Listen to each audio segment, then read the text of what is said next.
when I'm chair. Thank you. Florida, and welcome to the Economy, Residents and Communities Scrutiny Committee, Thursday the 12th of June. Good to see you all here.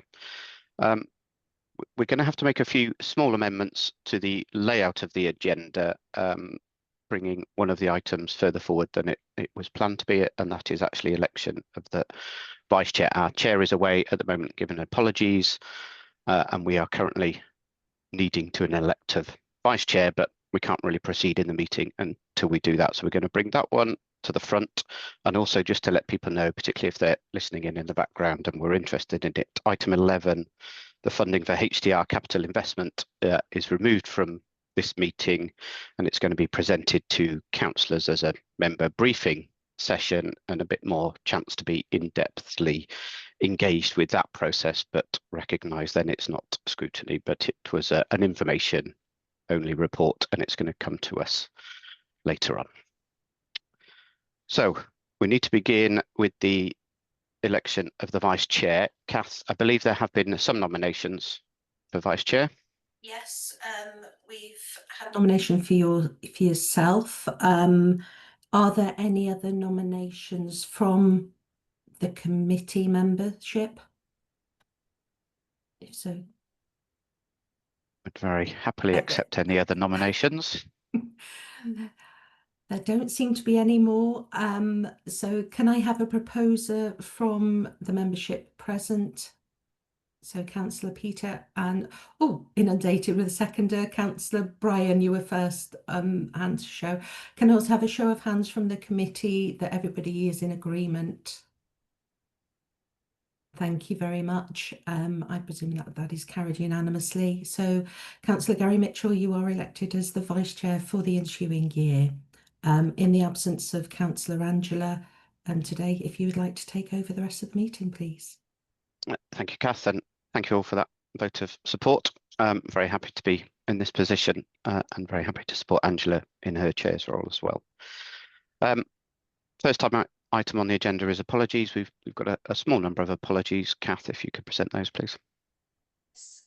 We've got apologies, as I've just said, from Councillor Angela Davis, and we've got apologies from Councillor Liz Ronenberg, and apologies from Councillor Rafe Devlin and Councillor Pete Roberts. I'm not aware of any other apologies, if they can be noted now.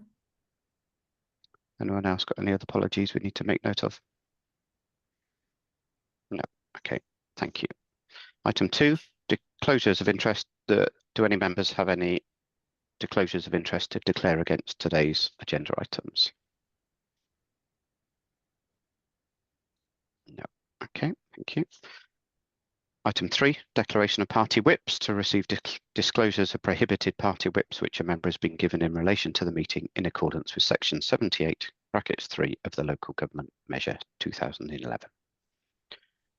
Any declarations of party whips? No. Okay, thank you. Item 4 is the minutes of the previous meeting. Pages 5 to 14 on the agenda pack. A lot of recommendations back to Cabinet were considered during that previous meeting, and a good detail of those in the minutes as well. But anything else that people would like to pick up? Corinne? Yeah, sorry, I wasn't actually present at that meeting, although it says I am a cabinet member, which is marvellous, but I'm not actually. And I had sent my apologies, and I wonder if Chloe, my name and Chloe's name have been mixed up as she seconded the last minutes. Thank you. Could well be the case. Yeah, thank you, Corinne. I'm sure we'll correct those in the background. Chloe, was yours related to that? Yeah, mine's the same. I did attend, but my name's under apologies. So thanks. Great, thank you. David? Yeah, thank you, Chair. I'm down as a committee member and not a cabinet member, so just a minor sort of amendment needed there. Thank you. Great. Thank you, Kath. And Carrie-Anne, have you managed to pick up those amendments that are needed? Yes, Chair. And any other items that we need to bring to our attention as part of the minutes review? Thank you. So the first substantial item on our agenda today for scrutiny is the customer experience framework. Pages 15 to 18, there were some embedded documents in with the paperwork as well, and some links then to the actual framework within our website and sort of public domain. Councillor Jackie, would you like to open up the conversation around this one for us, please? Sorry, sorry, Jackie. I wrote it down as it's not going to be Jackie, No, and Rafe has given his apologies. I'd seen your name on there. Apologies for that. Thank you. Okay, perhaps we'll just jump straight in with Ellen, if that's okay. Yeah, great. Okay. Thank you for the committee for considering this. Hopefully you've all had the opportunity to read through it. I think one thing I just want to kind of clarify at the start is that the purpose of this coming to scrutiny today really is to look at the review of the customer services framework to ensure that it's developed transparently and it aligns with the strategic goals and it delivers value for our customers. It's not about, it's important to note the item's not about the development of the broader reflections of the customer experience. So you'll see a lot of feedback from the customers themselves. All that insight is really valuable to us, and that will be considered in the implementation of the action plan as a result of the framework itself. So it's looking specifically at the framework and how it was pulled together and whether you're comfortable that that is in line with the strategic goals and it was transparent as well. So I'm not sure, Chair, is it okay? Do you want me to read through it, or how would you like to approach? No, I don't think we definitely don't want you to read through it. I don't think, Ellen, we've all had the papers well in advance and we've all seen them and had access to them with plenty of notice. Okay. What I would ask you to do is think about so that framing of it is helpful for us to understand our role today. Yeah. But perhaps just elaborate, if you don't mind, a little bit on the background as to why we've created the framework. When did that process come through and land effectively in another mechanism for working out how we work with our communities? That would be useful. Okay, great. Okay, so I think it's important to start really in terms of how the organisation set up with customer services. So currently the council has the main customer services team, which deals with inquiries both in English and Welsh. That customer service team deals with calls that come into the reception, but they also deal with calls that go to highways, transport, recycling. So the team deals with phone calls that come in, but they also deal with the web chat and email as well. So you've got the corporate contact centre, and then you've got 4 other further call centres. And this is income and wards, housing, adult social care and children's services. So many years ago, the council had one contact centre where everybody is in. At the moment, how it's set up is that there's 5. So as the organisation operates these kind of multiple customer contact centres, it was deemed that it was vital to create this customer experience framework. Without the framework itself, there's a danger of inconsistency of the quality across those 5 different contact centres. So what we're trying to get is, no matter how the customer contacts us, whether it's through the contact centre, or whether it's through income and ward contact centre or adult social care contact centre, the service that they're being offered is the same. So in terms of the background, the organisation split into those 5 contact centres, and there was a need for a framework to pull together to say, right, okay, it's okay that there's 5 contact centres, but how are we going to overlay some key performance indicators to make sure the quality and the consistency is the same across all 5? So during autumn winter last year, we drafted the customer experience framework. This was the original draft was based on a significant piece of work that was done by BetterGov the previous year, which involved 1,000 Paris residents also council staff, Powys businesses, and mystery shopper as well. We also held Sustainable Powys events, which were more general around Sustainable Powys, but my team went along to those and talked to residents about the draft principles and how they felt about them. So the draft framework, after considering the survey with 1,000 residents, the businesses, and through the Sustainable Powys engagement events, this was drafted and it was and it's got sent out for consultation on the 18th of March and closed 8 weeks later on the 12th of June. So just a summary again of those stakeholders. So we had the residents, we had council staff, we had Powys councillors, town and community councillors, and the regional partnership board and public service board as well, and through the networks with Pavo as well. How it was sent out, there was a media release to local and national press. It was published on our website. We hosted our Powys online engagement and consultation platform and was advertised on the homepage of the council hub. We sent direct emails to People's Panel, which was a group of 6,907. And also we had regular social media posts via our council social media on Facebook. The respondents back was very low. In total, we only had 22 online survey responses back during that 8-week consultation. And Appendix 1 is a summary of that feedback from those 22. There were 392 visits to the online page. And that's 5.6% of the visitors to the page actually completed the online survey, and there were 16 Facebook reports. Those individual 16 Facebook reports had 11,000 views on that as well. Like I said, the consultation, the insights to the consultations in the appendix of the report, but I've just pulled out into the main report some of the key themes which are there in the report. Sorry, I'm just reading something here. It's just disappeared. Okay.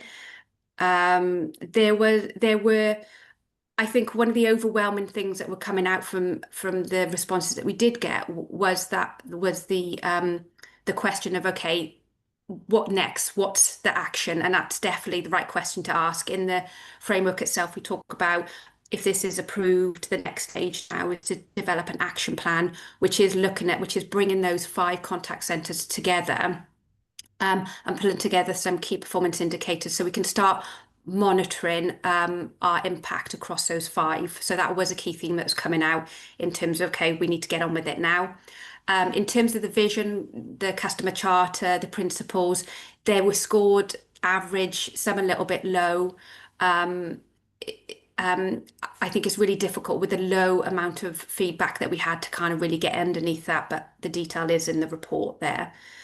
The listening and learning, I think it was key. So when I went through all the feedback that we did receive, I looked at all the comments and in Appendix 4 pulled together a bit of a table in terms of what kind of listening to what people said and how we're going to feed that into the strategy itself, what we need to consider, and any kind of lessons learned from that as well. So making sure that you know, the voices, we do kind of listen and make sure that's impacted into the future action plan and what we're going to do next.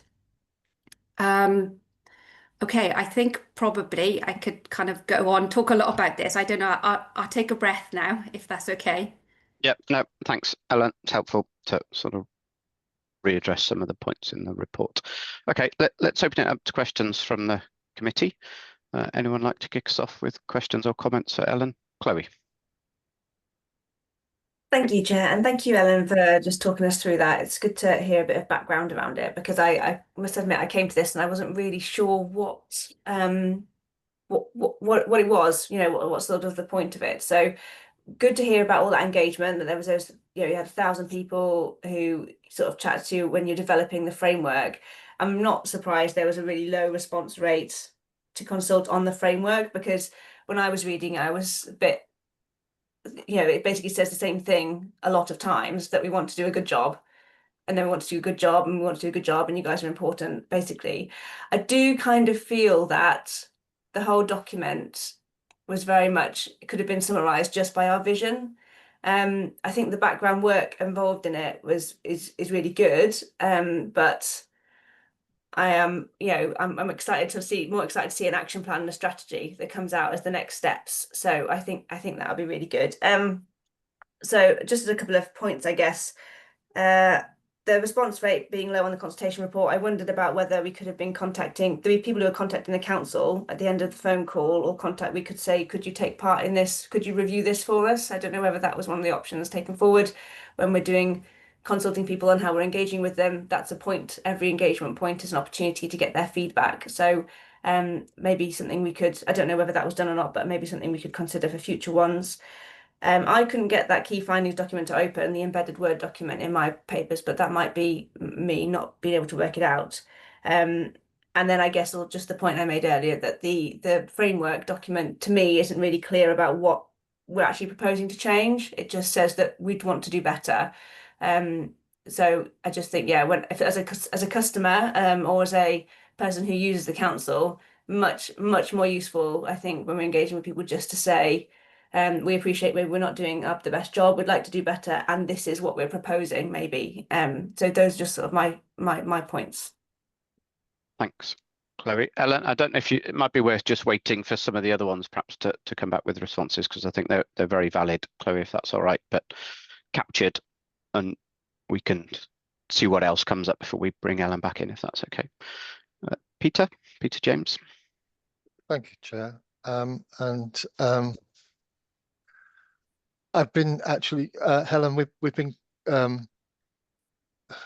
talking through emails as well. I'm just quite interested in missed calls and how they are logged, and the time frame for missed calls, especially for our older members of residents in the community, because money is tight, and if they keep calling, it's burning into their expenses. And I'm just wondering, is there a way of sort of checking how missed calls are logged and framed?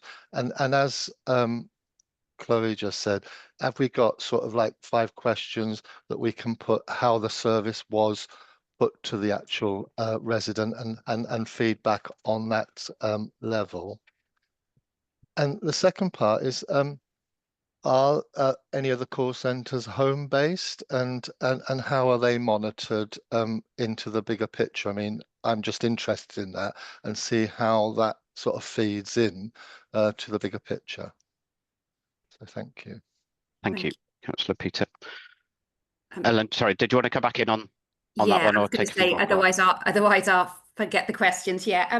Okay, so in terms of missed calls, abandoned calls, so every month we run monthly stats on the number of abandoned calls, and that includes the average time of abandoned calls as well.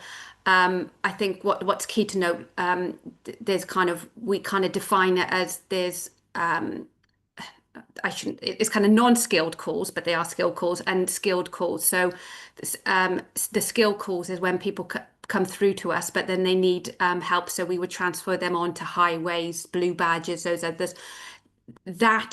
Those calls usually take a lot longer to go through in terms of the wait time, compared to the ones that come through and are very quick to answer or just to transfer. So we do pull those stats in terms of the missed calls, abandoned calls each month, and kind of monitor that. And like I said, they're a lot higher when we've got to transfer it into another department, and sometimes follow that up, and sometimes the waiting time can be quite significant on those ones. And I think that's kind of one of the key reasons for the framework, is that because we've got lots of different contact centres, where abandoned calls that come through to the council averages about 58 seconds in terms of it's not abandoned, in terms of waiting before they get through. Those skilled calls average about 2.5 minutes. And there's this inconsistency with these different contact centres in terms of the resourcing, so that's one of the key reasons for the framework, is in terms of how we can get that consistency, that no matter how they're contacting us, that time's the same. Sorry, there was another part to that. So there was a missed calls, homeworking. There's no impact in terms of if I'm taking your question right in terms of people who work at home who take the calls. There's no impact at all. The only on occasion somebody's working at home, their broadband might go down like it might for us, and they would go to the possible building and work from there. But there's no impact in terms of our staff working from home in terms of answering these calls. Is there a level of time, sorry, just to carry on, is there a level of time to how many calls go through? Because I understand what you're saying, but some of our senior members perhaps aren't clarifying where they want to be and where they want to go, because they get a little bit frustrated, and ageism may sort of affect that call. And I don't want to sort of like progress on that. But at the same time, you know, it was very difficult for certain age people because they're not computer literate, so they use the phone, and a lot of the big corporate companies, you know, due to the high number of calls, you know, and they get frustrated as they go through the system of calling people, and I'm just wondering if they feel they get lost a little bit in the bigger picture, because their direction does get lost. Yeah, I think definitely, I think that's definitely right. And I think in the strategy, it talks about that end-to-end journey for the customers who contact us. You know, it would be like us if we phone anywhere and get pushed onto somebody else and pushed onto somebody else, pushed onto somebody else, you know, and again, that's the whole point of the framework is to try and minimize that, is to look at how we can improve that, because that is something. And like you said, sometimes you phone up the council, you're not quite sure who or what you're trying to ask, you know, and it takes a bit of time, and sometimes that takes a bit of time. So, yeah, I completely kind of Councillor James. I think that's right, and again, that's one of the purposes of the framework as well, and not that I'm head of digital services, so with my digital light hat on, you know, there is that element we mustn't forget. We had 146,000 digital inquiries last year as a council through web chat, and you know, we've got significant usage of people doing their council tax online. So there's that bit as well. So that's all wrapped up in it. But yeah, valid points, and that's definitely that's the whole point in that framework. And I think this is how this conversation goes, is that we get into the customer experience, which is the important stuff, isn't it? You know, what is it that customers want? How can we help them? And this framework is not the answer. It's a framework to be able to enable us to actually look at actions to definitely get that consistency and improved customer journey. It's just that framework to bring the council together as one. Thank you. Thank you. I'm going to leave your points to the end, if Chloe, if that's right, because yours were quite sort of broad around the strategy of the framework and stuff. So, Councillor Peter Lewington, do you want to come in? Yeah, thank you, Chair.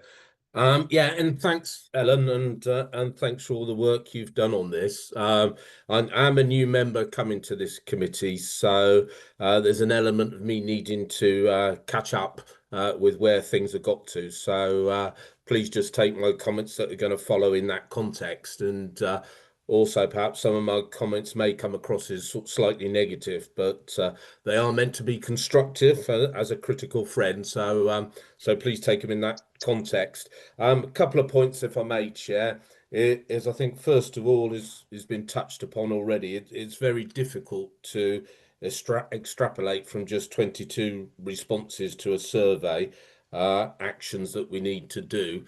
Perhaps we need to consider whether that low response rate could actually indicate that the residents aren't particularly interested in this, and all they really want us to do is to do our job and to do our job well.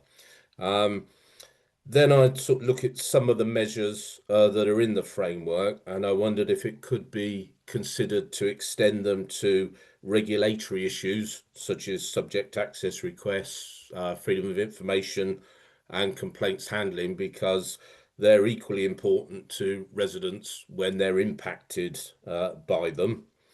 Another point is, I don't know how much all of this will cost, but again, if we are doing our job to our hopefully high standards, I do question if the overall framework is actually needed and couldn't be dealt with through, say, analysing complaints. especially when I look at some of the categories like communication failures and service delivery concerns. So the complaints handling framework could already be there to enable us to pick up on this. Just wanted to reiterate the earlier point that was made around working from home, because I do question if that does impact on some of the issues, as were mentioned, so like not answering the telephones and being transferred between departments. So I just wondered if it's part of this exercise, if that practice would be revisited. And then I guess finally, Chair, if I may, the service charter for me, yeah, dead right, we should have a service charter, no problem. But that's what reads is the things that we should be doing already. And I just wonder where managers fit in this process in terms of managing performance. So finally, I guess, and again, not trying to be too negative, so apologies, Ellen, but some of this sort of felt to me like an expression of sort of failure to date, and it really just states what our residents expect us to be doing already, and therefore it's like an admission of failure with correcting actions to do what we should be doing, dressed up as a vision for the future. And I'm just worried that this creates a bit more bureaucracy when our residents really want us to be focused on delivering services for them. Thank you, Chair. Thank you, Councillor. I've tried to note all of those. I think your point about the expectations is a key one in terms of, is this framework just looking at the expectations?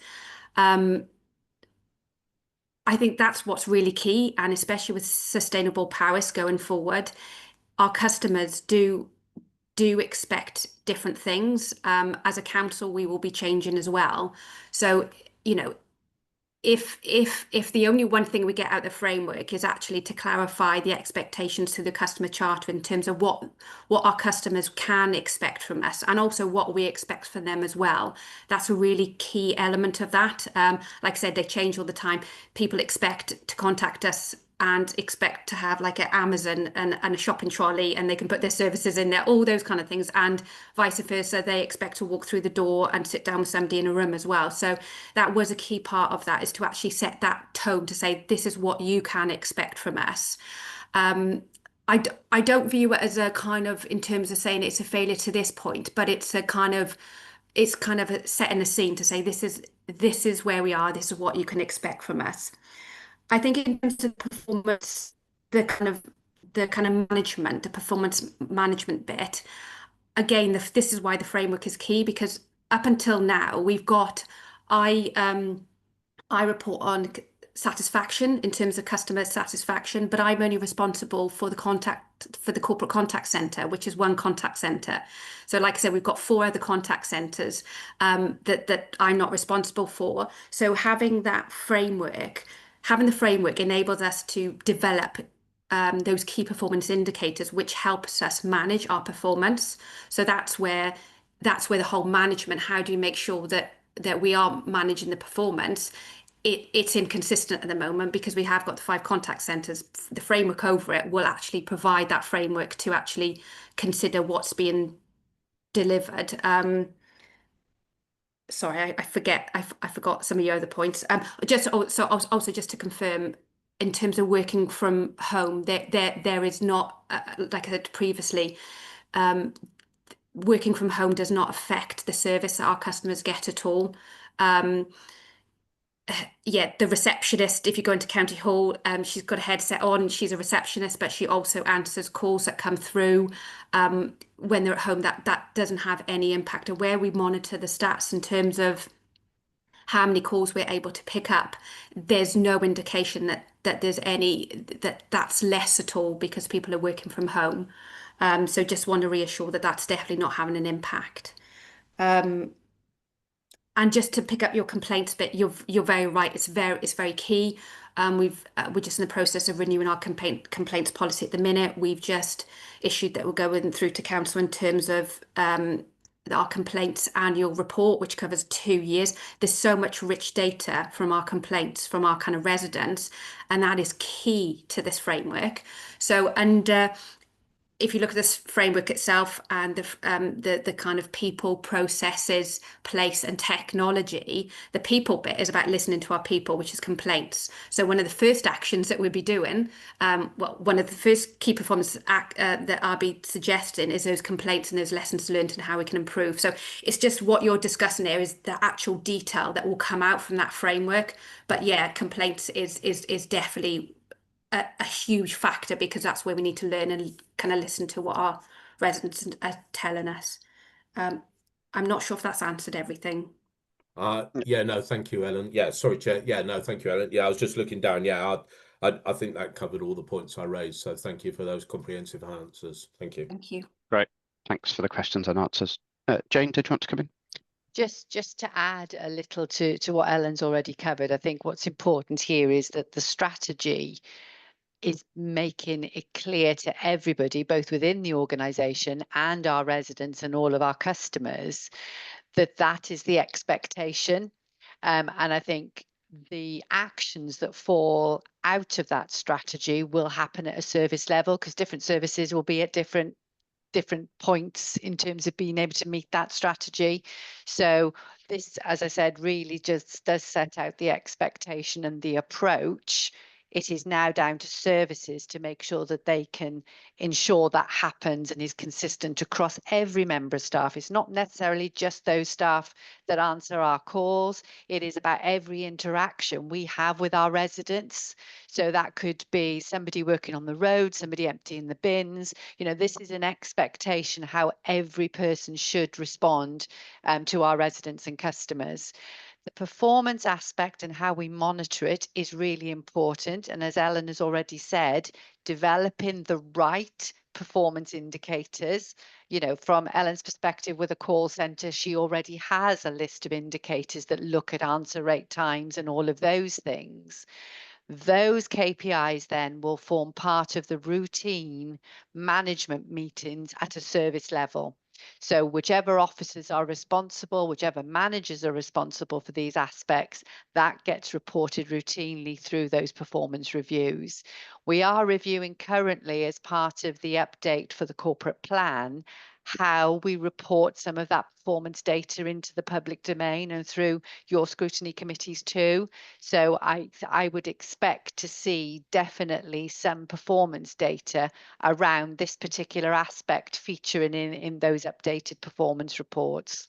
So I just wanted to add those aspects from a corporate perspective for the committee. Thank you. Thank you, Jane. All noted. I think I'll bring in Peter. Are you okay if I bring in a few comments from me and then come back to you, or was yours related to a question or a point that Jane raised? Sorry, Chair, it's just slightly related to Jane's, if I may. Yeah, go on. Yep. It was just, without trying to labour the point too much, but I guess picking up on what Jane was saying there around, you know, residents want empty my bin, they want my pothole filled. If we don't do it, they're going to complain, and we can analyse that stuff through complaints. So I think as long as we've got that in the background, there may be some use of having KPIs. Thanks, Chair. Right. No, thank you, Peter. So I might just do a bit of an amble and then come in with one or two very specific points. Ellen, I think from what I've looked into, heard today and read, I think there's, yeah, absolutely get the ambition of why we need a framework and how that sets the precedent, hopefully, to deliver that better customer service for our communities. That's great to be welcomed, I'm sure. I think it was relatively feedback you got, so that's people that bothered to read it and then respond to it. Sorry, can you hear me, Yes, we can. We've lost you on the video, but we can still hear you. Yeah, sorry. Okay, I think it's thunderstorms playing with technology. Change cameras now as well.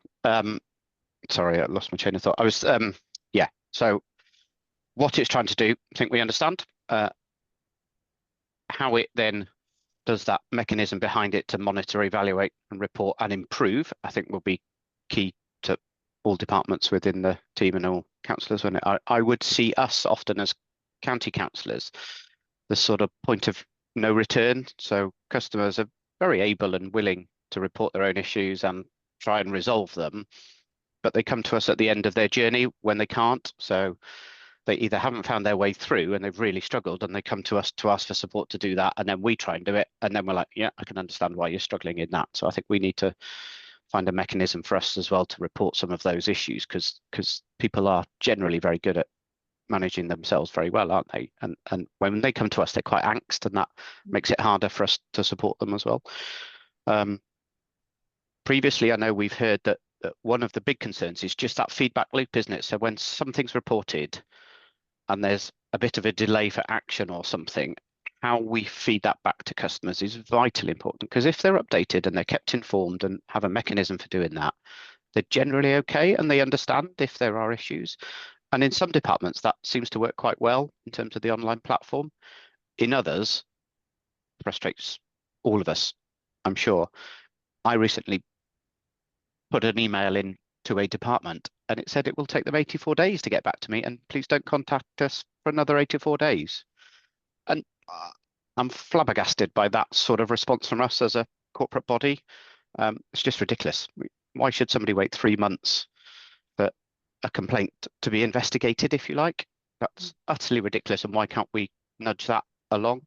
So there's little nuances in there, I'm sure, in different departments that we need to work out how we feed back to you in terms of those KPIs and stuff, because there's some areas that might need more thought than others. Generally, there was some interesting feedback on people, I guess, didn't really get it. So when we shared it with the wider world, there was a bit of confusion over, don't really understand what you're trying to do here. And I guess that's just a learning point on how we present these things. And I would have argued, perhaps, did we even need to present it through a consultation?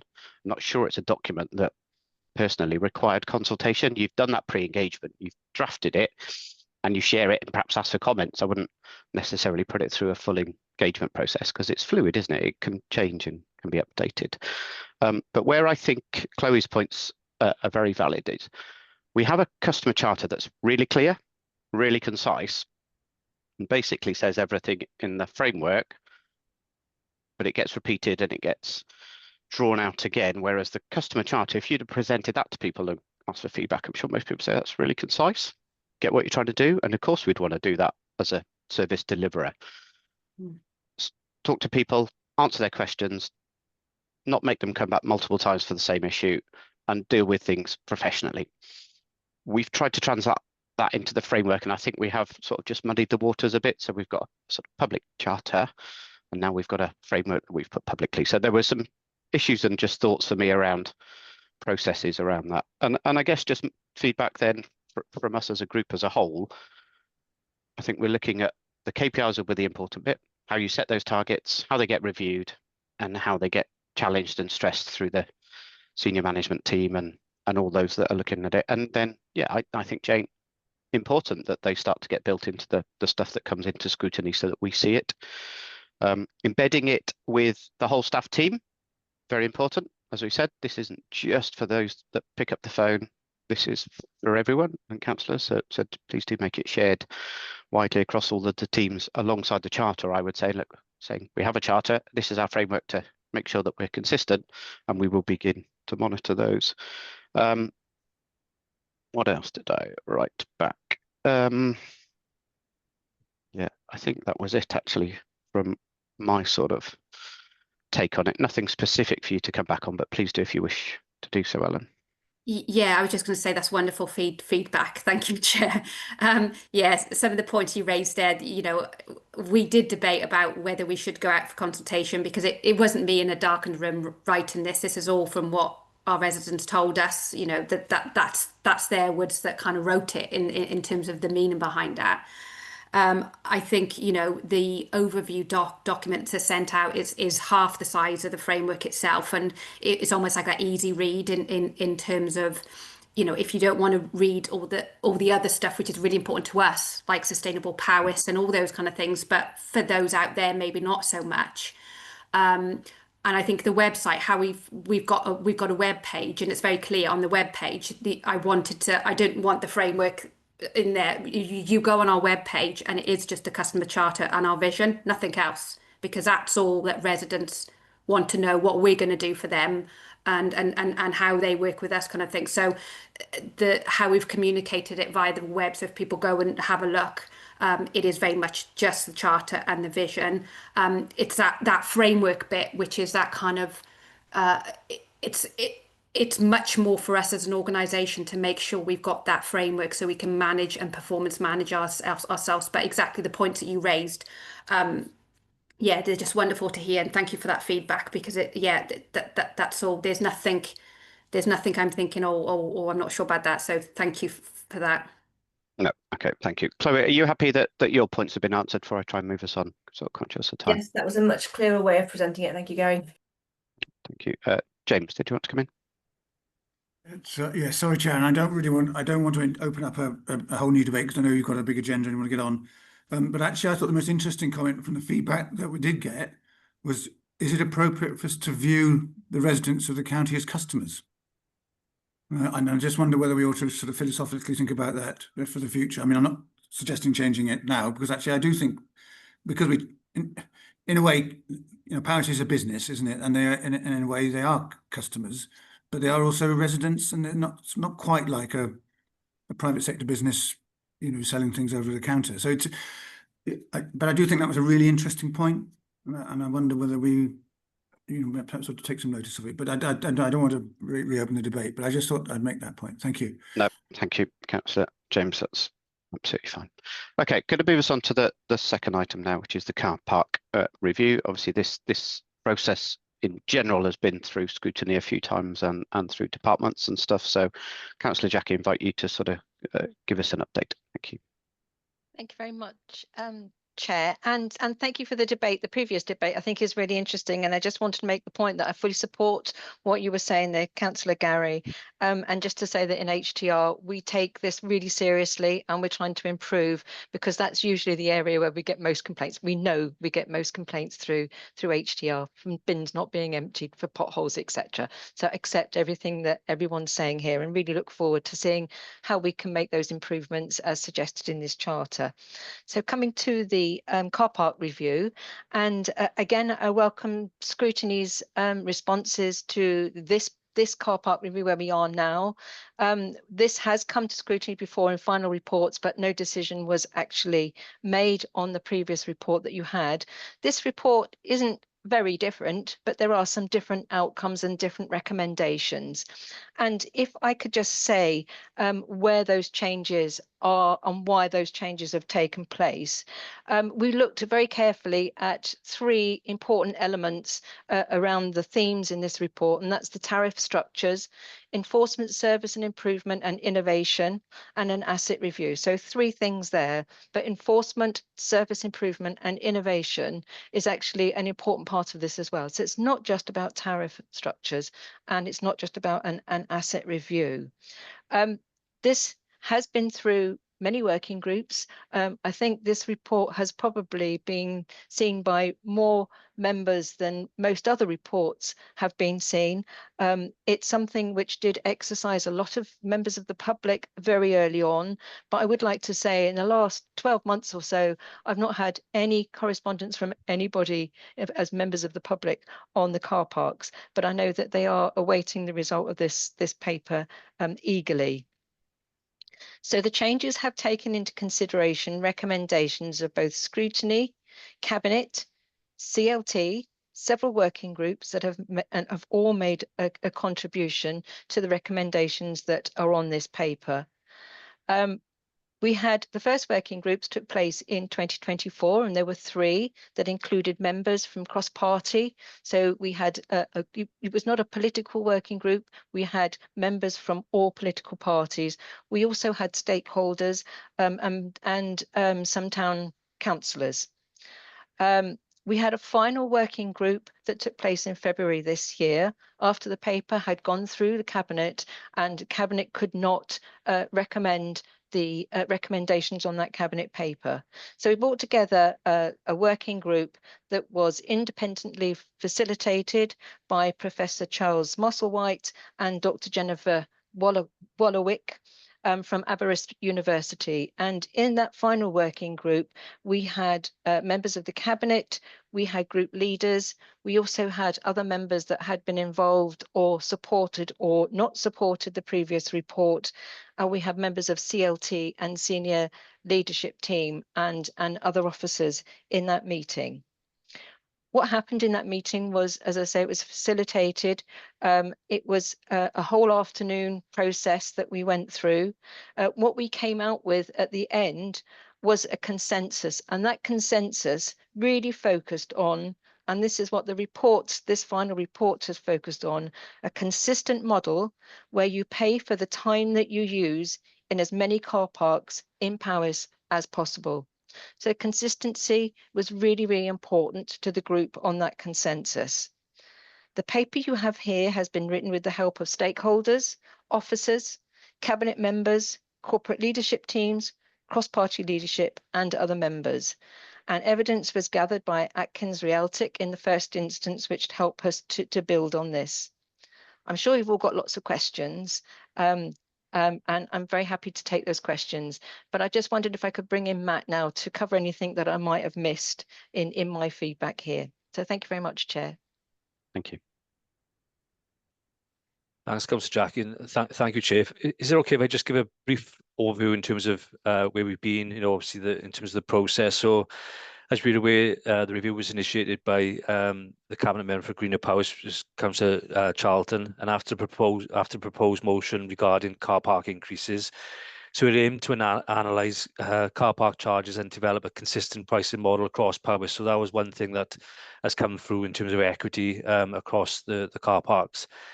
So as Councillor Jackie mentioned then, we had a scenario-based learning workshop which was held on the 25th of Feb, and that included key stakeholders and focused on a collaborative problem solving. And the discussions then emphasised around the complexities of decision making and highlighted the necessity for uniform pricing across the county. Apologies, my phone was going then. So just to give some context, as many of you are aware, as the Parking Authority, Powys County Council is responsible for managing on-street and off-street public car parks. The council prioritises sustainable transport and obviously recognise the reliance on private vehicles in rural areas. Key findings and recommendations from the report that the car park charges were last increased on the 25th of April 2023. And I think it's worth noting, despite the rise in income, ticket sales have decreased by 9%, which is indicating a need for a re-evaluation of pricing strategies.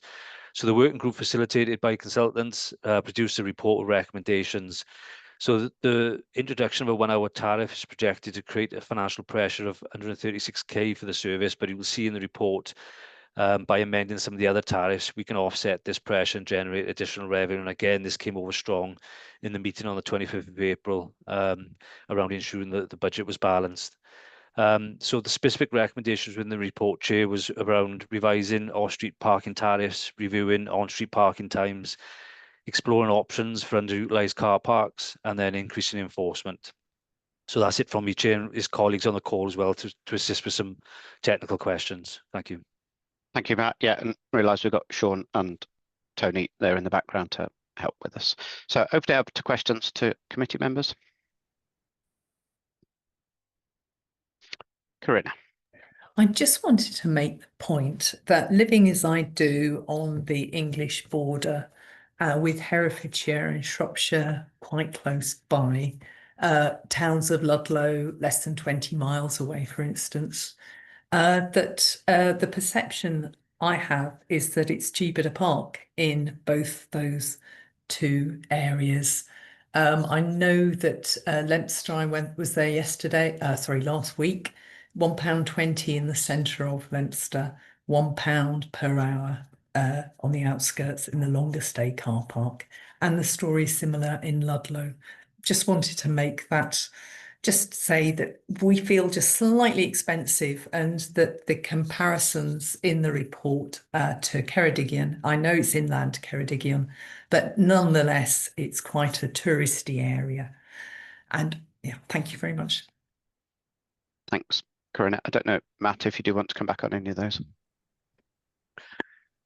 Yeah, thank you, Chair. So yeah, we have looked at other authorities. What we have found is that lots of other authorities, including neighbouring authorities, have different tiers or structures in terms of their tariffs, and and one of the things that came from the workshop was that they wanted equity across Powys. So whilst we understand that there's some bordering authorities such as Shropshire that have different tariffs between different car parks, we felt that we wanted equity. But if it's okay, Chair, I know Tony would be closer to this in terms of some of the stats. Yeah, I mean, to be honest, I think the point is made that the perception is we're slightly more expensive than some of our neighbours. I would make the point that always good to look at our neighbours all around us, but we have to make a policy that's right and fit for Powys and our residents.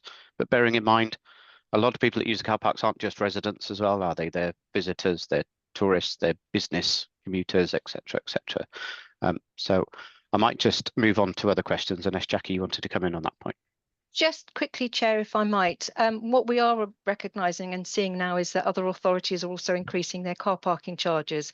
So they may feel slightly dearer. I don't think that is the case when we did the groundwork on this. They might feel slightly dearer in some places, but actually I think you will start to see that those prices will increase elsewhere, as we've seen recently in Ceredigion. Yeah, thank you, thank Chair. you. Sorry, my order may have jumped around a bit now, but Chloe, you're next on my screen, if that's okay. Thank you, Chair. And thanks for bringing this report back to us. I know Jackie says she doesn't get anyone coming to her, but certainly I do. So I don't know about the rest of us. So it's really good to see it, moving along and being able to update people on the changes and the plans, which is great. A couple of just clarifications, really, more than anything. I noticed it's obviously been split long stay compared to short stay car parks. I just wanted a bit of clarification on those areas that only have one car park, how they're being categorized. I know there's a review of sort of car parks, I think, in the list of different things that are happening to see whether or not they need to be, their categorization needs to change. But just in terms of right now, as that's listed as short term item, then really good to see, and just wanted to highlight how positive it is that town councils are going to be engaged in the process, the review process going forward. Lots of town councils, us included, have done lots of work engaging with people, and so along with the Sustainable Powys principles, it's really good to get their thoughts, because they've already done that engagement stuff on what people want. So any changes to parking in a town should include them, so that's really good. And then just third point really, and the last one, is to get a bit of clarification around what short, medium and long term look like. Are we thinking the next 6 months, 12 months, 5 years, just to get an idea, so we can report back would be great. Thank you. Thanks, Matt. Do you want to try and come in on those? Yeah, thank you, Chair. So in terms of the first point, and again, that came through the workshop in terms of where we do have long and short stay car parks, the consensus was that we should just have car parks. So in order to introduce that equity, that's why all car parks now, so even if it's just one car park, we'll have that 1 hour, that ability to just to stay there for that 1 hour, which was, I know, a lot of the angst in terms of the initial review, in terms of when we took that away. So the consensus is that all car parks now will have that 1 hour, including those that just have one, as an example in Crickhowell. In terms of the short term, medium term, long term, so if this all goes through and is approved, we're hoping to get all this in place for August this year. And then in the medium term, we're probably looking in the next sort of, I'd say 2 years. Sean and Tony may want to jump in and change that, but in long term, probably looking after 2 years. But certainly the medium term, looking at the car parks where we don't charge, all those types of things then will come within that time scale. Lovely, thank you. Happy with those, Chloe. Thank you. Councillor Peter Lewington. Thanks, Chair. Oh, sorry, it doesn't help having big fingers on the buttons. Apologies. Yeah. No, thank you. Councillor Jackie is dead right when she says that the public and engaged people, and by that I mean town and community councils, are waiting for this report. So please don't think that the silence means the issue's gone away. People continually raise it with me here in Newtown, with, of course, the main issue being the return of the 1 hour tariff, which was the main issue that came out of our initial working groups. For me, I'm concerned that this review is sort of just focused on raising money for Paris County Council and potentially pursuing an ideological desire to do away with cars in the pursuit of net zero. I'm worried that there appears to be no consideration of the impacts on our residents, town centre businesses, tourists, etc. And an example of this is the potential loss of free parking at Christmas. As an overarching concept, I don't think we should use income from car parking to plug gaps in our budget as our main criteria. If we do that, then people won't pay the charges and our local businesses and tourist industries will suffer. So overall, in terms of the question there is, I would just like to ask, have we fully considered the impacts on those areas when we've looked at charges, because it needs to be a balanced consideration. I'm pleased to see the return of the 1 hour. I would have liked us to have been bold and to support our local residents and our local economies by introducing an affordable £1 for 1 hour. I think, as Matt touched upon earlier, I also noted the 9% decline in ticket sales mentioned in paragraph 3.9. For me, that's a lot of visitors and their spending power to lose for our town centres, and we need to quickly reverse that. So with footfall markedly down, we shouldn't be congratulating ourselves on increasing income without considering if this was a price worth paying for our town centres. So for me, I think we need to decide if car parks should be either a diminishing cash cow to fund services and compensate for loss of business rates income from failed businesses, or two, whether they should be revenue neutral and used to increase footfall into our town centres to help our hard-pressed businesses and tourist industry, which could in turn then lead to increases in business rates as businesses thrive. Coming to an end, Chair, if I may, in 2.2 of the report, the Cabinet member does acknowledge that the Liberal Democrat-led council must become more connected to the population we serve. And I think, having, in my opinion, failed for the last 3 years to do that, please don't continue to fail them. The report, for me, highlights some of the failures. And for example, 3.1 acknowledges that our car parks are used by visitors from across the UK and beyond, which is obviously good for local business and the tourist industry. But then in the next paragraph, it prioritises private vehicles at the bottom of the list. So again, we need balanced consideration. We must do all we can to encourage visitors. In Newtown, we have lost many local businesses who cited the impact of the higher parking charges as a main reason for the loss of their customers. I'm also afraid, for me, that the list of areas to be reviewed in 4.19 read like a death knell for our town centres. So when we get on to looking at those and reviewing those, can we please balance the desire to increase revenue against the needs of businesses? And finally, Chair, just 2 points to finish, if I may.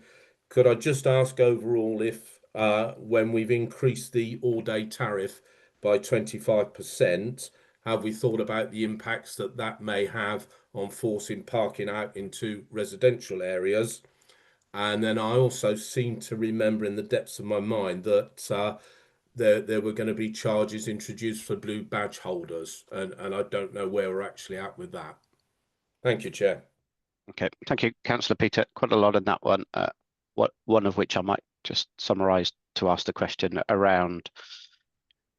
Yeah, I think we've raised it already around how car parks are multifunctional, aren't they, to local residents, to businesses, to tourists, and alike. So I guess my question would be, I would have assumed and hoped, as part of the earlier reviews, if you like, the consultants' reviews and stuff, all of that wider understanding of how our car parks get used and how important they are to everyone got picked up. But Jackie, that's perhaps one for you to just confirm, or if there's weakness in some of that, then okay, that's a question that needs to be revisited.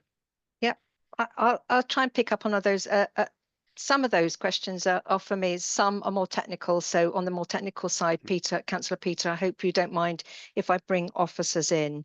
I think the main headlines that I would like to pick up on is, of course, the Liberal Democrat administration has been concerned about transparency and making sure that we do the best with our residents, as I think all county councillors do.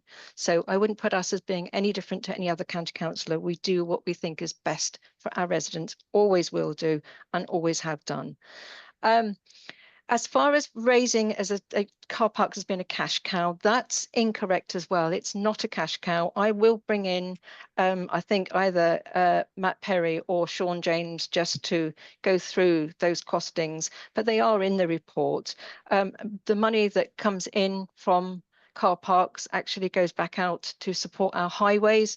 So those people who park in our car parks and use their cars, we use that money to support them on the highways for them to get to our town centres and through our communities as well. So I'm sure Sean will be able to give you a bit more technical support and advice on that one. You failed to bring out the fact that what we have done here is that we've put a discount in for permits. So permit holders, what we found was, and what has come through fairly clearly in evidence, is people don't use all of our car parks when they've got permits. They usually use one car park, and that's because they use the permits because they're going to be regularly parking in one place. So we've put in a 25% discount for those permit holders, and I think that's a much better way of supporting our residents on a regular basis than just having free car parking running up to Christmas. But that doesn't mean to say that we won't do that in future. That will be down to the leader to decide whether we can do that on an annual basis, but not something that we've put in this report. The figures of the 9%, I think you'll find that that was a decrease. The 9% was for 23-24. I don't think we've got the figures for 24-25 yet. So we don't know whether that decrease has gone down or whether it's gone up. The hierarchy is set by national government, not by ourselves, and we have to follow that. So that is why the hierarchy is put in here. So foot walkers are always going to be the top of that hierarchy, and so they should be. And then I think another area which you have possibly disregarded in this as well is that we do have people who don't have cars and they use public transport. Another way of ensuring that the money that comes into us through the car parking levies that we charge is supporting our public transport as well. And that's incredibly important to me because I want to improve public transport in Powys, and hopefully you'll be seeing a report coming to you very shortly which demonstrates how we're able to do that. So it's just not just about car drivers, it's about all of the people who use our town centres. And the other area I think which has been missed here, Councillor Peter, is the number of free parking that we have already on-street parking. I'm not sure whether Tony Kane is able to tell me what numbers there are, but I do know that in Crickell, because it's a number which has been imprinted on my brain, we actually have 43 free parking spaces in our town centre already. So that gives access to shops for those people who just want to quickly go in and get their loaf of bread, etc. I'm hoping the fact that we've now brought in 1 hour parking back into places like Crickell, that people can also go and use the car park for 1 hour as well. So there'll be much better access, I think, for everybody. So I think those are all the points that I've picked up. So I don't know whether there is anything I've missed, Chair, that I'd like officers to come into, but I think specifically on how we use the money that people pay for our car parks would be useful to hear, but also to see whether we've got any up-to-date figures up to 2025 on the use of our car parks. Thank you. Yeah, no, thanks. Happy to bring officers in, but I think perhaps one that you could answer is, and I couldn't really see any relation to it in the report, was around that blue badge charging. It was in the earlier reports we saw. It's been taken out as effectively a lost budget, so budget pressure. Yeah. But not a lot of explanation as whether it's still going to be under review or that's it's out of our ideas, if you like. Yeah, I think what I would like to say as the portfolio holder, my feeling is that we need to review this again. And that might mean that we'll make some changes to this, but that has to be costed. And like everything that we do, we have to make sure that we cost what we do. And if I just bring you to, I think the what section 151 officers proposal, or what she says in this particular report, that all of our servers have to be costed properly. And if we want to make any changes or increase anything or decrease it, then we have to make sure that it's affordable and we can deliver on that. So that's something I do want to have a look back at, the disabled parking, because we haven't had that revenue for the last 3 years when the decision was made, I think nearly 3 years ago, to do this. So yeah, I would like to review that again. Thank you for bringing it up. I'm sorry I missed that, Councillor Gary. Yeah, no, that's fine. Peter, before I bring you back in, let's see if Sean or Tony would like to come in on some of those specific points around finances, if you like, around the car parks. I can touch on the analysis of the data. We've not actually done any more recent analysis on the data that we've got.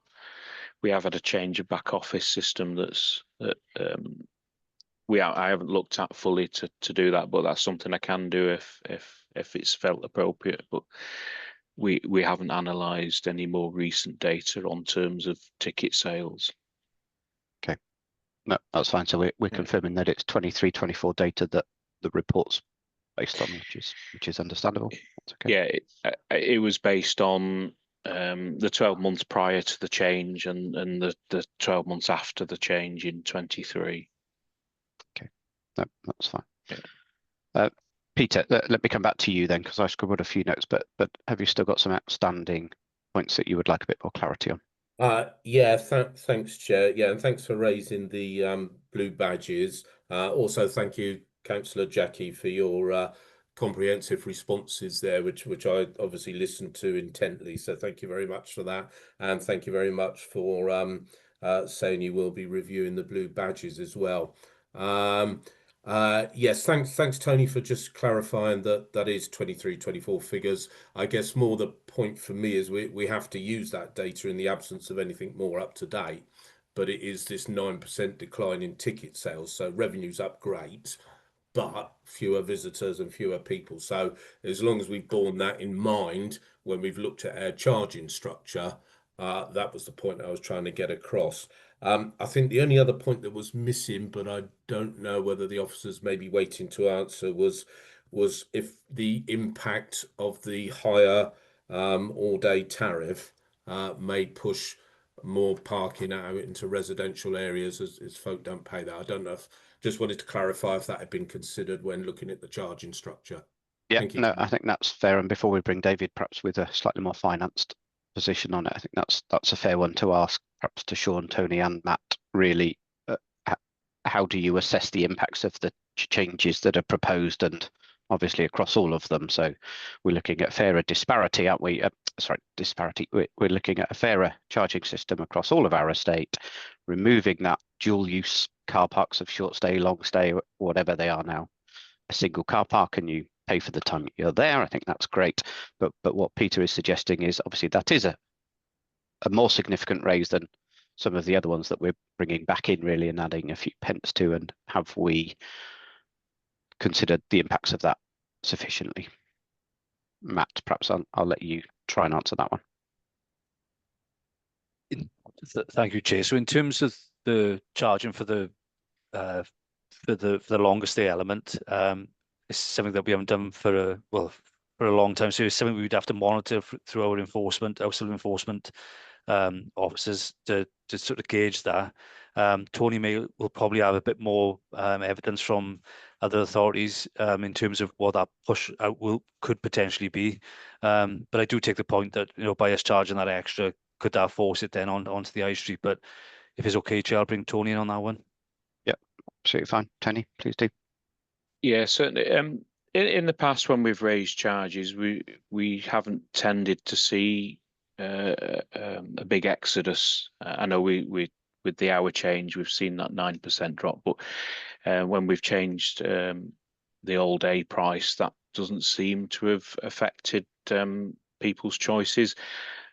What we've tended to find, those regular users of a car park will buy the permit.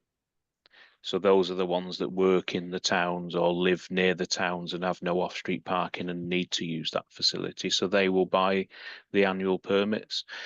It tends to be the visitors, that the tourist types that might be visiting a town, that will pay that all-day charge. And from what discussions our enforcement staff have with those visitors, is they're not that concerned of that all-day charge so much. So we're not expecting a mass exodus onto the residential streets. We may get a percentage that do, but with offering the lower price single car park permit, that makes it more affordable for someone who is only using a car park 2 or 3 days a week to purchase that permit, as opposed to paying individual daily charges. Yeah, I suppose there's an opportunity there, isn't it, to lower that on-street parking pressure by having the right price in the car parks as well. So balance out. And what I take from both those answers is we can keep reviewing this and we can look at it. So it's not a static decision here and now. It's a recommendation at the moment and to be reviewed.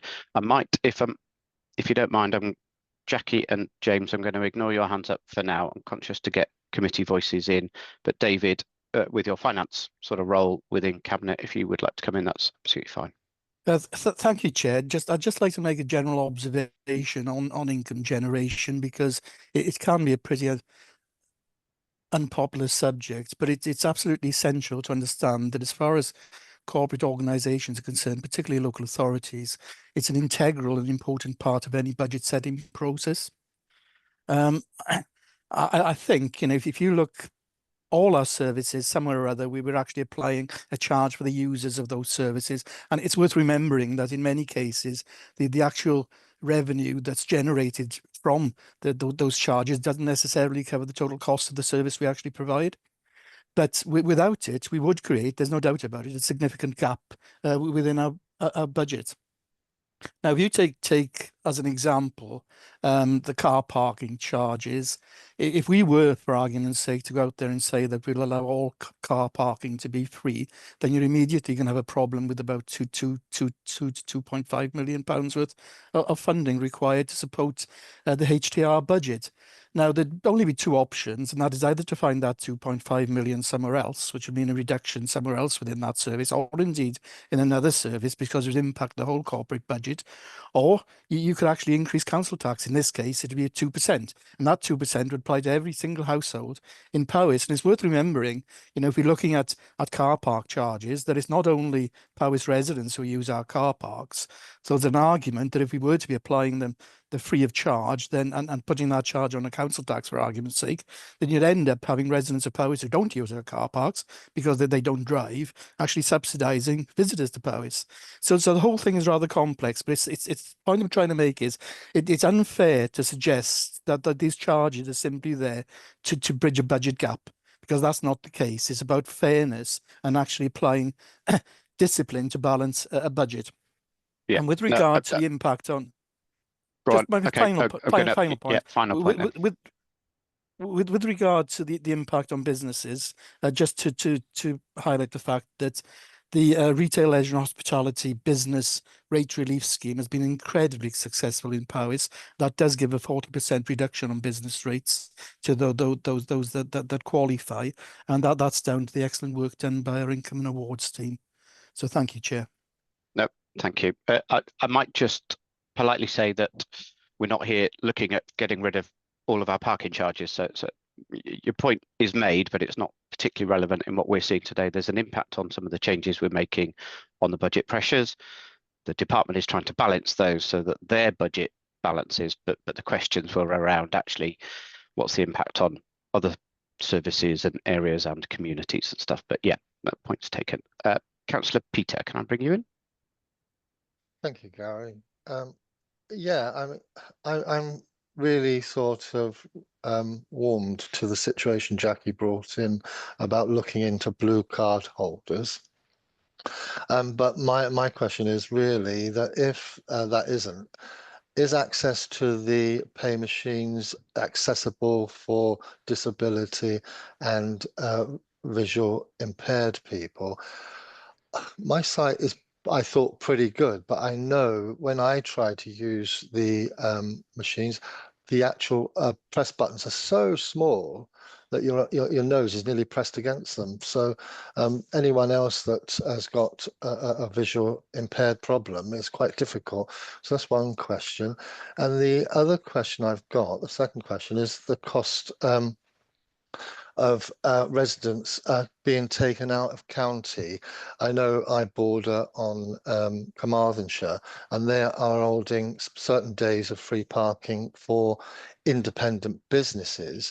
Now, I understand that we do pay for tourism as well as residents, and we are actually in one way pushing people that are actually touring through the actual county, probably going down to Pembrokeshire, to actually stop at the more corporate businesses and supermarkets, because it's free parking and free toilets. And so we are losing revenue to the independent shops on our high streets, and I'm really worried about that consideration. So they're my two questions. Thank you, Councillor Peter. Jackie, do you want to come in on the first one, on the sort of access to the physical infrastructure that we've got in our car parks? Yeah, yes, the physical infrastructure is being updated anyway, and that was part of the review, that we would be improving our signage, improving our ticket machines, and that is already taking place. So yes, Councillor Peter, they are accessible, but I take your point that I think all of us suffer a little bit these days. Have you got the right glasses? Can you see what you're doing? But just to add to that, what has just recently come in place, I think some of you may have seen it on the 20th of May, I think it was implemented, is that there is now a parking app. So those of you who are technically minded, the parking app is a really easy way of actually paying for your parking. But it also means that if you think you're slightly going over your 2 hours or whatever, wherever you are, you can use your app just to increase, just to pay for a bit more. So that was something that we were going to put in as part of the review. We went ahead and carried on doing that work. It is now in place, and it is now very much, I think, going to be appreciated by visitors. So that might actually help a bit, Councillor Peter, on keeping people in Paris rather than them moving on to elsewhere. But I do accept what you're saying, that there are places out there where they do put in special ideas to try and improve visitor numbers, etc. And it doesn't mean to say that we won't look at that, but at the moment that's not part of this particular paper. Could I also come back? I just wanted to come back on the increase to the all-day parking, just to say that there has been no increase in the permit charges. So not only has there been no increase in those permit charges, there's actually a discount if you only ever use one car park. So I just wanted to make that really clear, because I think that counters something that Councillor Peter Lewington was concerned about, and I hope that gives him some assurance on that. And the other thing I would come back on into your second point, really, I think, Councillor Peter James, is that it's really difficult to assess whether parking actually has an impact on businesses, because businesses are very complex. It's not just about the footfall that comes from a car park, it's the footfall that comes from buses. And I know recently I've been encouraged to feed back to the National Bus Association, I think it is, to improve access for buses into our town centres, to improve that link between public transport and businesses. And I think that's a really important thing for us to look at, especially in that hierarchy. But it is something I'm quite keen, if it is possible for us to do with other councils, is to ask Aberystwyth University, who they have got specialist academics there, to do a piece of work which actually understands what the footfall is from parking, from buses, from walking into our town centres, so that we can get a much better idea, and also to see whether there are outside impacts as well on what actually focuses, or what it comes in on our businesses. As Councillor David Thomas has already said, you know, there are other ways of supporting businesses rather than just reducing car parking fees. I hope that's answered all the questions. So I'll leave that there now. Thank you. Yeah, thank you, Councillor Thank you, Jackie. Jackie. I think it has, and I think it's a fair point to make, though, that people will pay for services if there's services provided and facilities provided, and same for buses. I know when we worked in Newtown closely looking at how we attract more tourism, you've got to provide space and you've got to provide capacity that can deal with a full coach load of 50 people turning up. And if you haven't got it, they're going to go somewhere else that has. It's relatively simple in terms of tourism buses, very different in terms of local service buses and people using the bus to commute rather than car parks, which we know are now amalgamated into many of our parking structures, if you like, physically. So thank you. James, are you okay to wait, or did you want to come in? Okay, Adrian, if I can bring you in, that'd be great. Thank you, Chair. The difficulty I see in this car park review is that we're treating the whole county as a whole. Now, as in the report, you can see that every town is different. With its car park it's got and availability of off-street parking. And, you know, money's been spent in several towns to improve the environment and make them better for residents to walk around, etc., etc. So having cars still continually driving around looking for the free spaces in some towns, to me, is not right. You know, you're going to get congestion and pollution, and we should probably be looking at that more. You know, can we have more pedestrian zones and have free parking in the short stay? So my point is, it's difficult because every town is different, if you see what I mean. Yeah, absolutely. And I fully appreciate that was raised in some of our previous scrutiny ones when we were looking at some slightly more standardized approaches, and many of us from towns that have a slightly different way of working within car parks become fearful. And I understand that, absolutely do. But I also think we've got to create some fairness across our portfolio of on-street, off-street parking, haven't we? But you're right. There's probably lots more to open up in terms of review than we've managed to do already. And I'll perhaps bring in a question towards the end on that one as well. But Jackie, can I just ask then that in terms of future reviews that point is picked up on how our free spaces in our town and our pedestrian zones, our encouragement to town centres becomes integral in the future work? Yeah. I think it's really important to say in the medium term as well, what came out in the medium term in the report and in the working groups is to keep a close engagement process going with our town councils. And it is mainly town councils, although I know community councils use the car parks. The town councils, our car parks are in our towns. So we have committed ourselves as part of the review, and the next stage of the review is to go out to all those towns and engage in a different way. And I know Crickhow, and sorry to keep coming back to Crickhow, but they've got their place plan in place. They've done a lot of work around car parking. They want to look at the on-street parking as the next part of their place plan and discuss that with us as well. So what we will do now is to go out and listen further. This is about getting a review in place, getting the tariff sorted, and I think this paper does that well. But then we start going out further and looking at other things, EV charges, what assets we've got, what free parking car parks there are out there, because I know that is a tension with some members. There are free car parks in some of our communities and not in others. That's not fair. We need to have a look at that. And we've also got assets which aren't really being used as car parks for the public, but are being used in different ways. And is there a better way of using them? And Berry Street car park, there is a proposal coming forward to use some of that for housing. We need to look at where we can get extra parking elsewhere, and that has been discussed. So all of these things is not just about seeing parking as Peter Lewington said, Councillor Peter Lewing said, as a cash cow. That's not what we want to do. Okay, thank you. I'm conscious of time. We're an hour on this subject and we've still got one substantial item to go as well. So I'm going to begin to wrap this up. So Peter, I may ask if your question isn't super urgent that we don't go through it. You could work out if it's already been covered. And James, I'll bring you in at the end if that's okay. Peter, are you happy with that, or do you have a burning desire to ask your point? I unfortunately, Chair, I had a burning desire, but hopefully there'll be quick answers if I Go may. on then. Let's make it very quick, please. Thank you very much for your leniency. Just picking up on Councillor Adrian's comments there about different places was just making me think whether we will ever consider perhaps having what I would call dynamic charges in car parks. So if £1.50 1 week, for example, means we've only got 2 cars parked there, could we then decrease it to £1? Do we have the technology to do that, to match demand against price? That was that one. The other one, just picking up slightly on what Councillor Jackie said there about footfall and analysing that. Could I just ask that we could perhaps get a push on with doing the Smart Towns project in Newtown? That's been hanging around for about 18 months, 2 years now. And if we could get that in place, we could start analysing where people are going from the car parks into the town centre.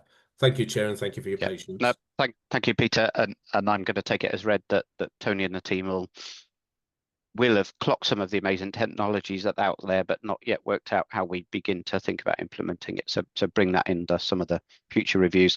And the smart technology, we've been using it in some towns for years, and it's amazing data, utterly amazing data, but I know it's not rolled out everywhere. So it makes absolute sense as part of that digital forward type program to do that.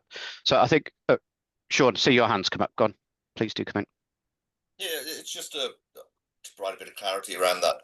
Blue badges is just, Cabinet have made a previous decision on introducing the blue badges. Obviously, we've rolled that forward in terms of the saving required, which is 100k. So any change to that will require resolving that 100k pressure. So I think that's just something that we'll need to take away from today, I think, and reconsider. Yeah, okay. I personally, there isn't a recommendation around that on the papers, so I don't think you'll get any current clarity beyond what you've currently got from this committee on that point. So take it as there's a budget pressure still sitting with you to resolve somewhere. That would have to be brought back as a separate item through Cabinet and stuff, if that's okay.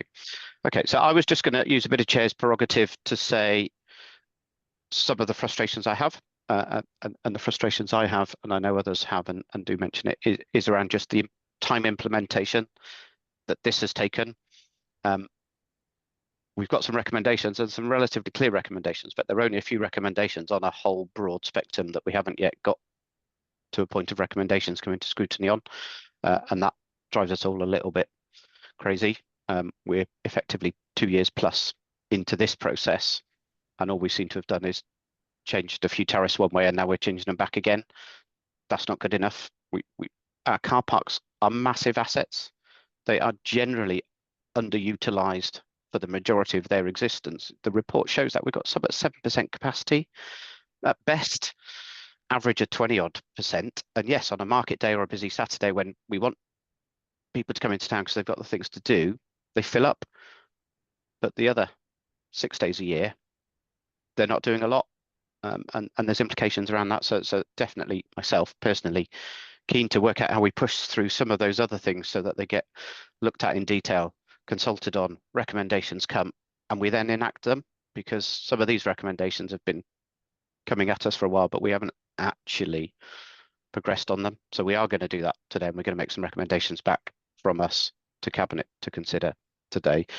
And also, I do think we've got that challenge. It's a big authority. We've got many different types of towns and size of towns and small communities, and there's disparity, but I don't think yet we've created a platform that enables that parity across our communities. And I'll raise one of my own frustrations. In the small community of mine, we've got a small car park that we choose to keep free, but because we can charge on it, we pay £2,200 a year in council tax on it. And that drives me mad. And the valuation office say, well, you could charge for it, so you should, and therefore it's a business element. That's frustrating because it forces us to think about charging every single year that council tax bill comes in.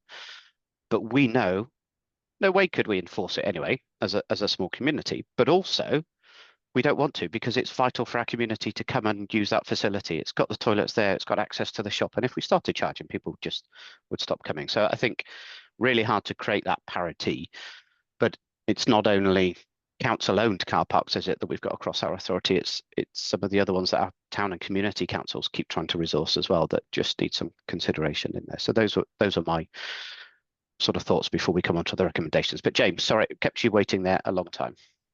No, that's absolutely fine, Chair. I'll be very brief. Just 2 points. One, I completely share your frustration around the amount of time that discussions around car parking take up. In all my time as a county councillor, many years, this issue has used up more council time than I think of almost any other. And really, when you think of, I know it's a very important issue and has wider ramifications around the economy and as well as the direct interests of our of sort of domestic interests of residents. It's important that we settle this issue and then let the system work, and then yes, review it by all means. But this constant chopping and changing and discussion I don't think is helpful at all. I just wanted to make a sort of a technical point on the recommendations. In 11.3, it mentions the new discounted season ticket. It's very important we make clear that you can still buy one that will apply to every car park, because if you read that, you might think, no, that's gone, but that's not the case. So just and the other point is the 9% drop in ticket sales, which is now, of course, a bit out of date. My view is you should not make a direct line correlation with the changes to the charges on the 1 hour issue, because I think it's far more complicated than that.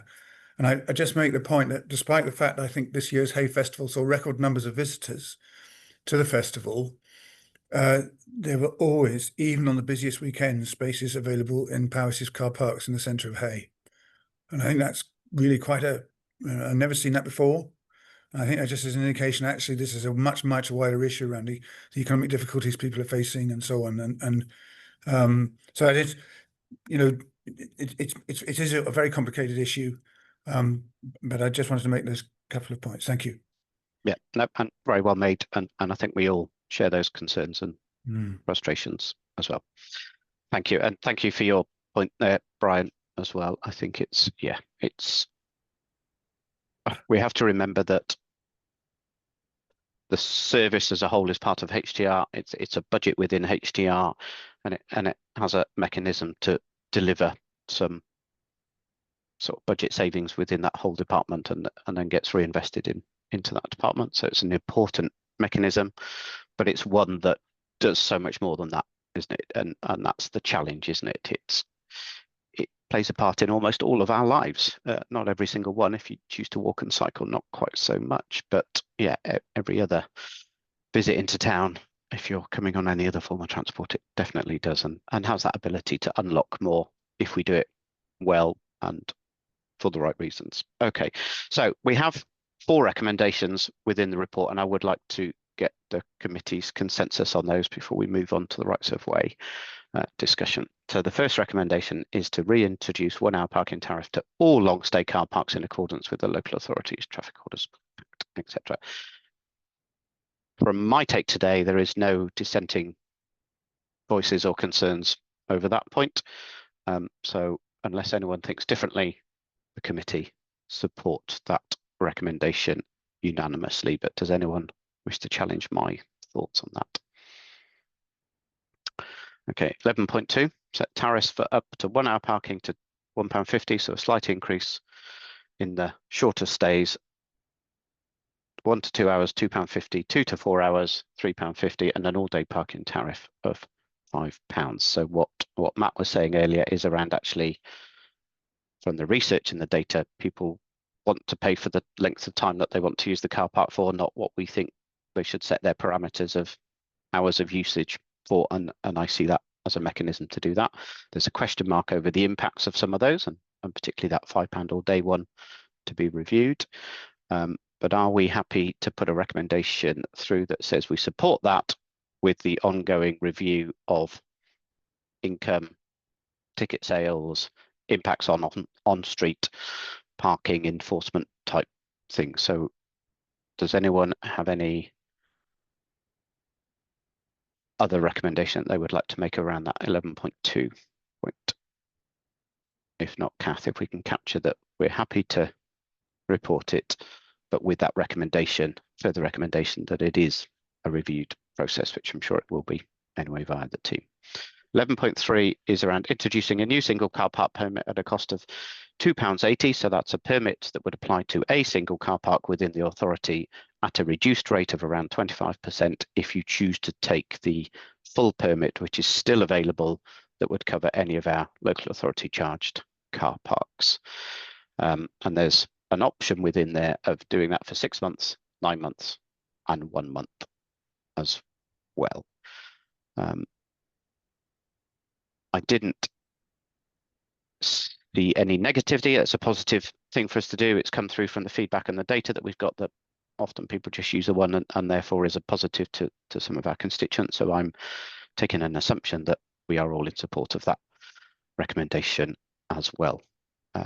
Anyone got any other thoughts? I would assume, perhaps Jackie, it's not really a question, but I would assume those options of annual, 6 months, 3 months and 1 month apply to the full permits as well as in operation. So it's not a different type of structure to that.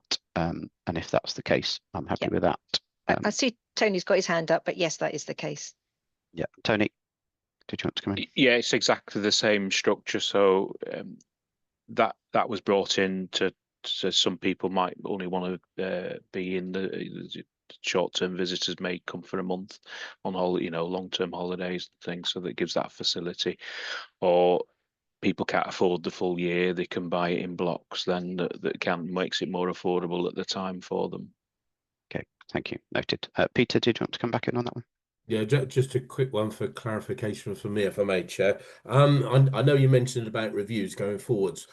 Do we need to specifically draw out blue badges, or is that implied it's included in that review?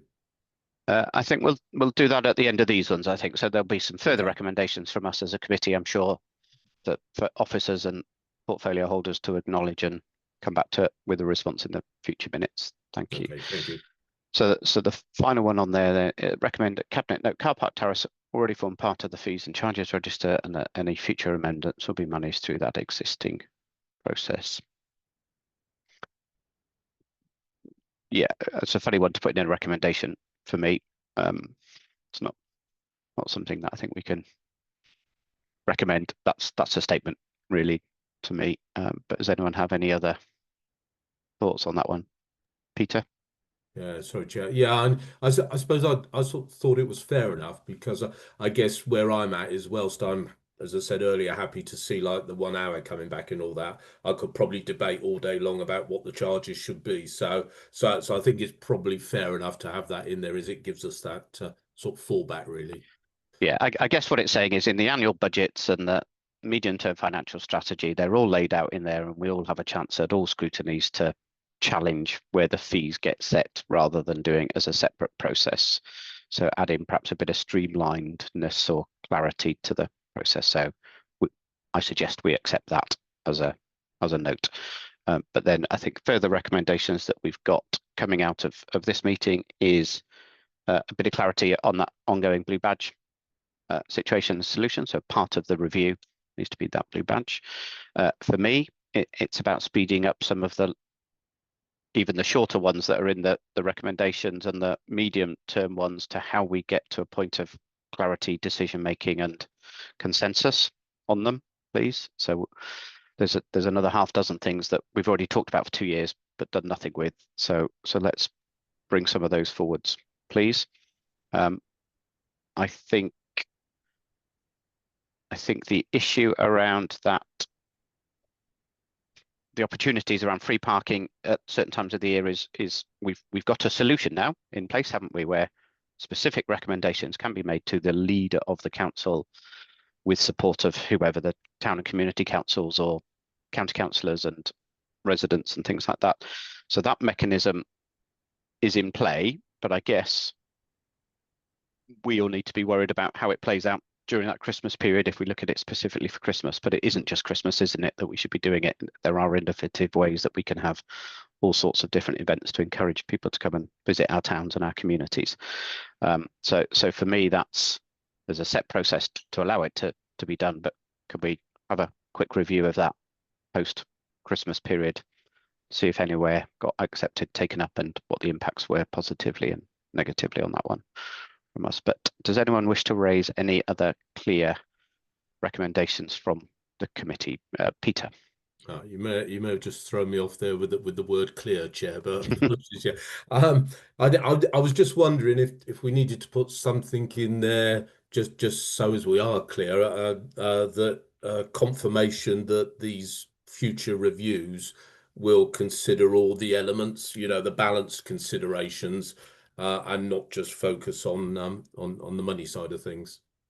Yeah, so I think we could put that in a statement to Cabinet, can't we? I would like to think that they always would, but writing it down and having it confirmed, absolutely no problem at all. Yeah, thank you. Okay, I'd like to move us on if that's okay. If no one else has got anything, officers obviously that were related to that one, if you need to dip out, please do. Thank you for your time today. Good to see some progress. I think what we will push you for is how quickly are those changes going to be made if they get agreed through the Cabinet process and the final sign off. Thank you. Okay, so moving on to the rights of way. Find my agenda now back that I've scribbled on. What are we calling it? I should know that straight off, haven't we?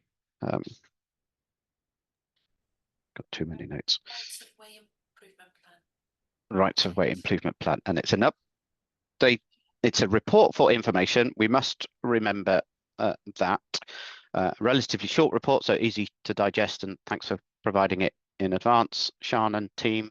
I know it's certainly something this scrutiny committee has sort of asked for some further updates a number of times, and perhaps over a relatively extended period. So it's good to see some sort of written confirmation of where we thought we were anyway. I'm looking at Cabinet members now to come in and introduce it first. Jackie, would that be you again in terms of rights of way lead? Do you want to, or do you want to just hand over straight to Sian? I'm very happy to hand this over to Sian so that she can present this to you, and I'm also very happy to respond to any questions, but I think the report is fairly clear, and as you say, it is for information only. Thank you. Thanks, Sian. Please do. Great, thank you, Chair. I have put together a few slides, so if you're happy, then I'll just share those. And as you've mentioned, this is really only for information to let you know what's coming forward. Okay, is that coming through? Yeah, thank you. Okay, so it's the review of the Powys County Council's Rights of Way Improvement Plan, and this is just an introduction to what it is and what we have to do. So Rights of Way Improvement Plan sets out our strategic aspirations for management of rights of way network, open access land, which includes commons, of course, in our case, very extensive, and other access opportunities, for example, water-based recreation and publicly owned green space. It does underpin grant funding, which has been made available by the Welsh Government for access improvement, and it does support bids for other funding. And having an up-to-date ROIP and functioning local access forum are preconditions for the current capital grant. So just to explain, Rights of Way Improvement Plan, bit of a mouthful, very often abbreviated to ROIP.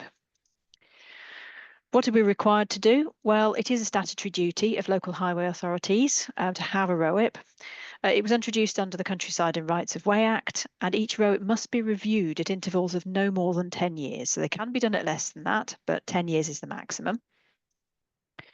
And when we are doing that, then we have to have a legal requirement to consult with a range of organisations, as you would expect. That does include community councils, National Park Authority, Bannockburn Cheiniog for us, the Local Access Forum, adjoining highway authorities and others. But well before we do that, we do also need to engage at a very detailed level with both the statutory consultees and a range of other groups to shape the new draft ROIP ahead of formal consultation. So much of the work is at the front end, engaging and understanding which direction we need to go in. It does require significant and dedicated staff time to do so. As a result of that, our last review did take about 18 months. It was project planned out from commencement to formal adoption of a new ROIP by the council. It's not a quick thing to do. Therefore, we won't embark on it until we know that we have got sufficient resource to be able to focus on that. We first published our ROIP in 2007, as we were required to do, and in accordance with the Act, it was reviewed and republished in 2018, so it's due for review again in 2028. That will not cover the Bannow-Brachaniog National Park area, other than obviously to explain the sort of the delegation arrangements, because management of the rights of way that are in the our definitive map and within the national park area are delegated formally to the National Park Authority.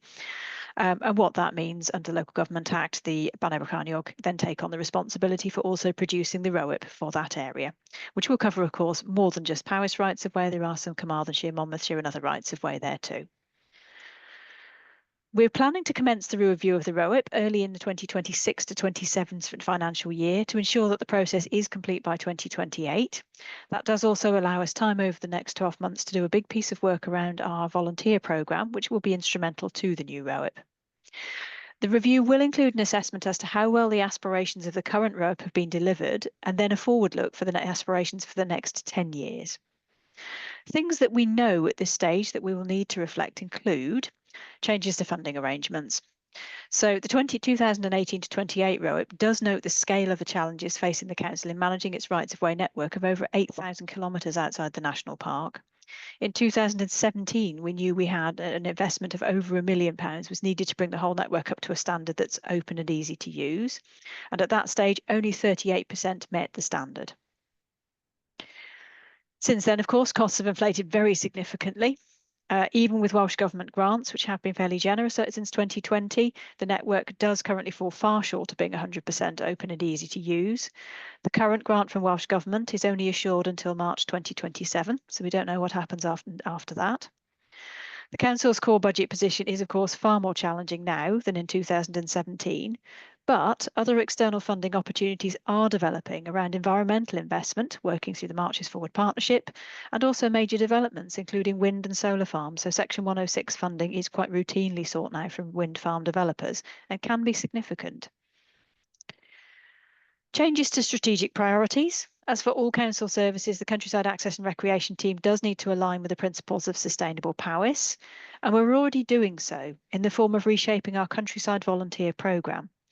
This will allow us our community to support us better, delivering sustainable services for outdoor recreation and a locality-based approach, with the aim being that officers will focus on the specialist tasks that are needed to enable that support.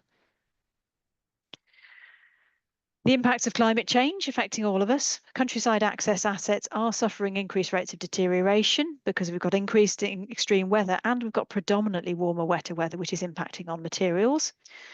Bridge assets are a definite example. They now require very significant capital investment to maintain them in safe condition, and accordingly we went to Capital Oversight Board in January to secure resource for that. Surfaces are also being heavily impacted because of flooding and waterlogging, so specifications have to take that into account to build in greater resilience to climate impacts, and that does of course cost more upfront, although the whole life cycle cost may be reduced. But also behaviour change is needed to address climate change from all of us. So sustainable walking opportunities that are close to home or visitor accommodation is increasingly important. Support low carbon amenity journeys and recreation. So what we're being asked to provide is much more local, close to home. Cost of living, again, impacting on all of us.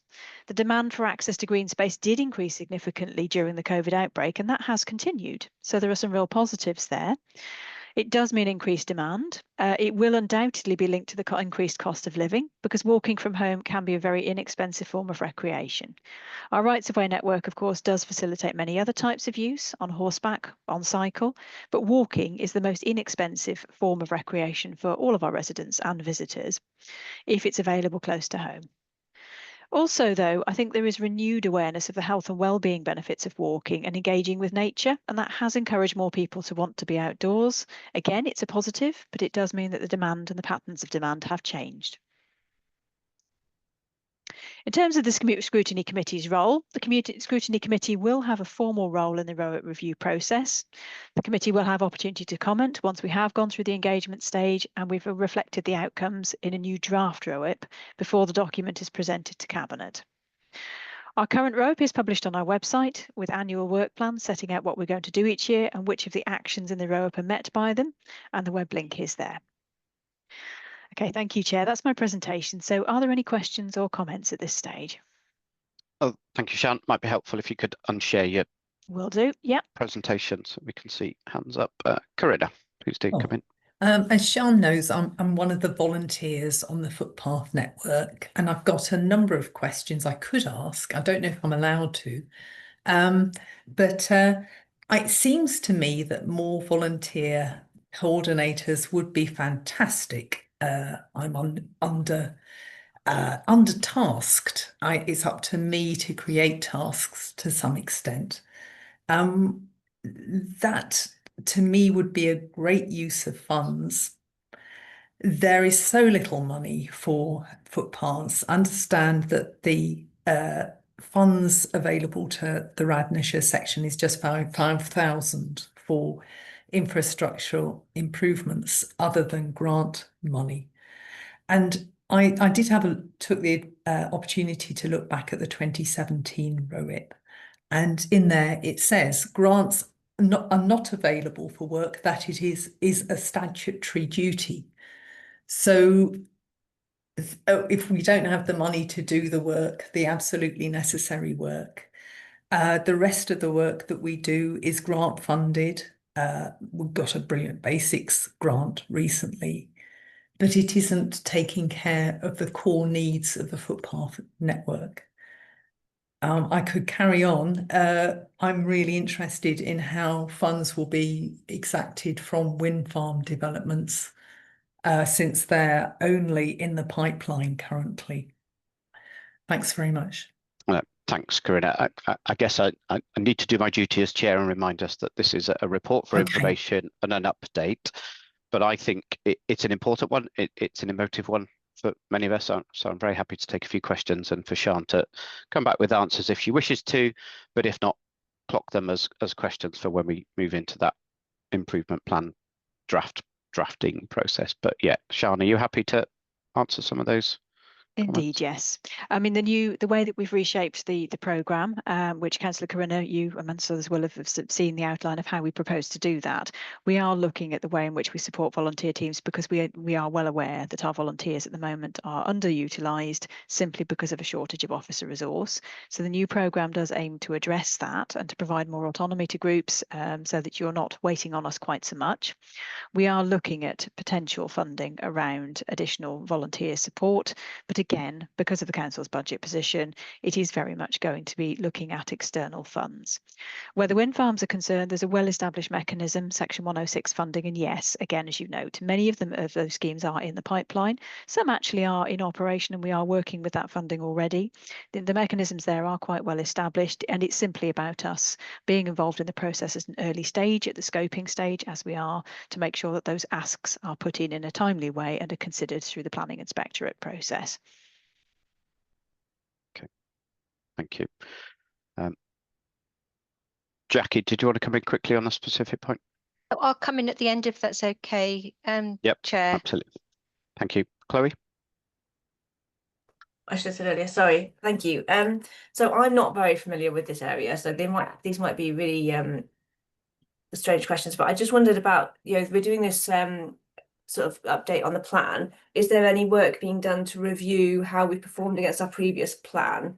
Obviously, funds are really tight, and we're really aware about the issues around some of our rights of way. But it would be really good to see where we're struggling more and where we're performing better, perhaps, when we're doing the review. Absolutely, yes, agreed, Councillor Chloe. That in fact will form part of the review, and it is in the Welsh Government guidance. So assessing the performance of the previous ROIP in a fairly light touch manner, because as you mentioned, resources are quite tight, but assessing the performance is part of informing how we move forward then. So yes, that will form part of that process. Right, and the engagement process, and we'll be engaging with partners, external partners and organisations in order to put that plan together. Absolutely, yes, yeah.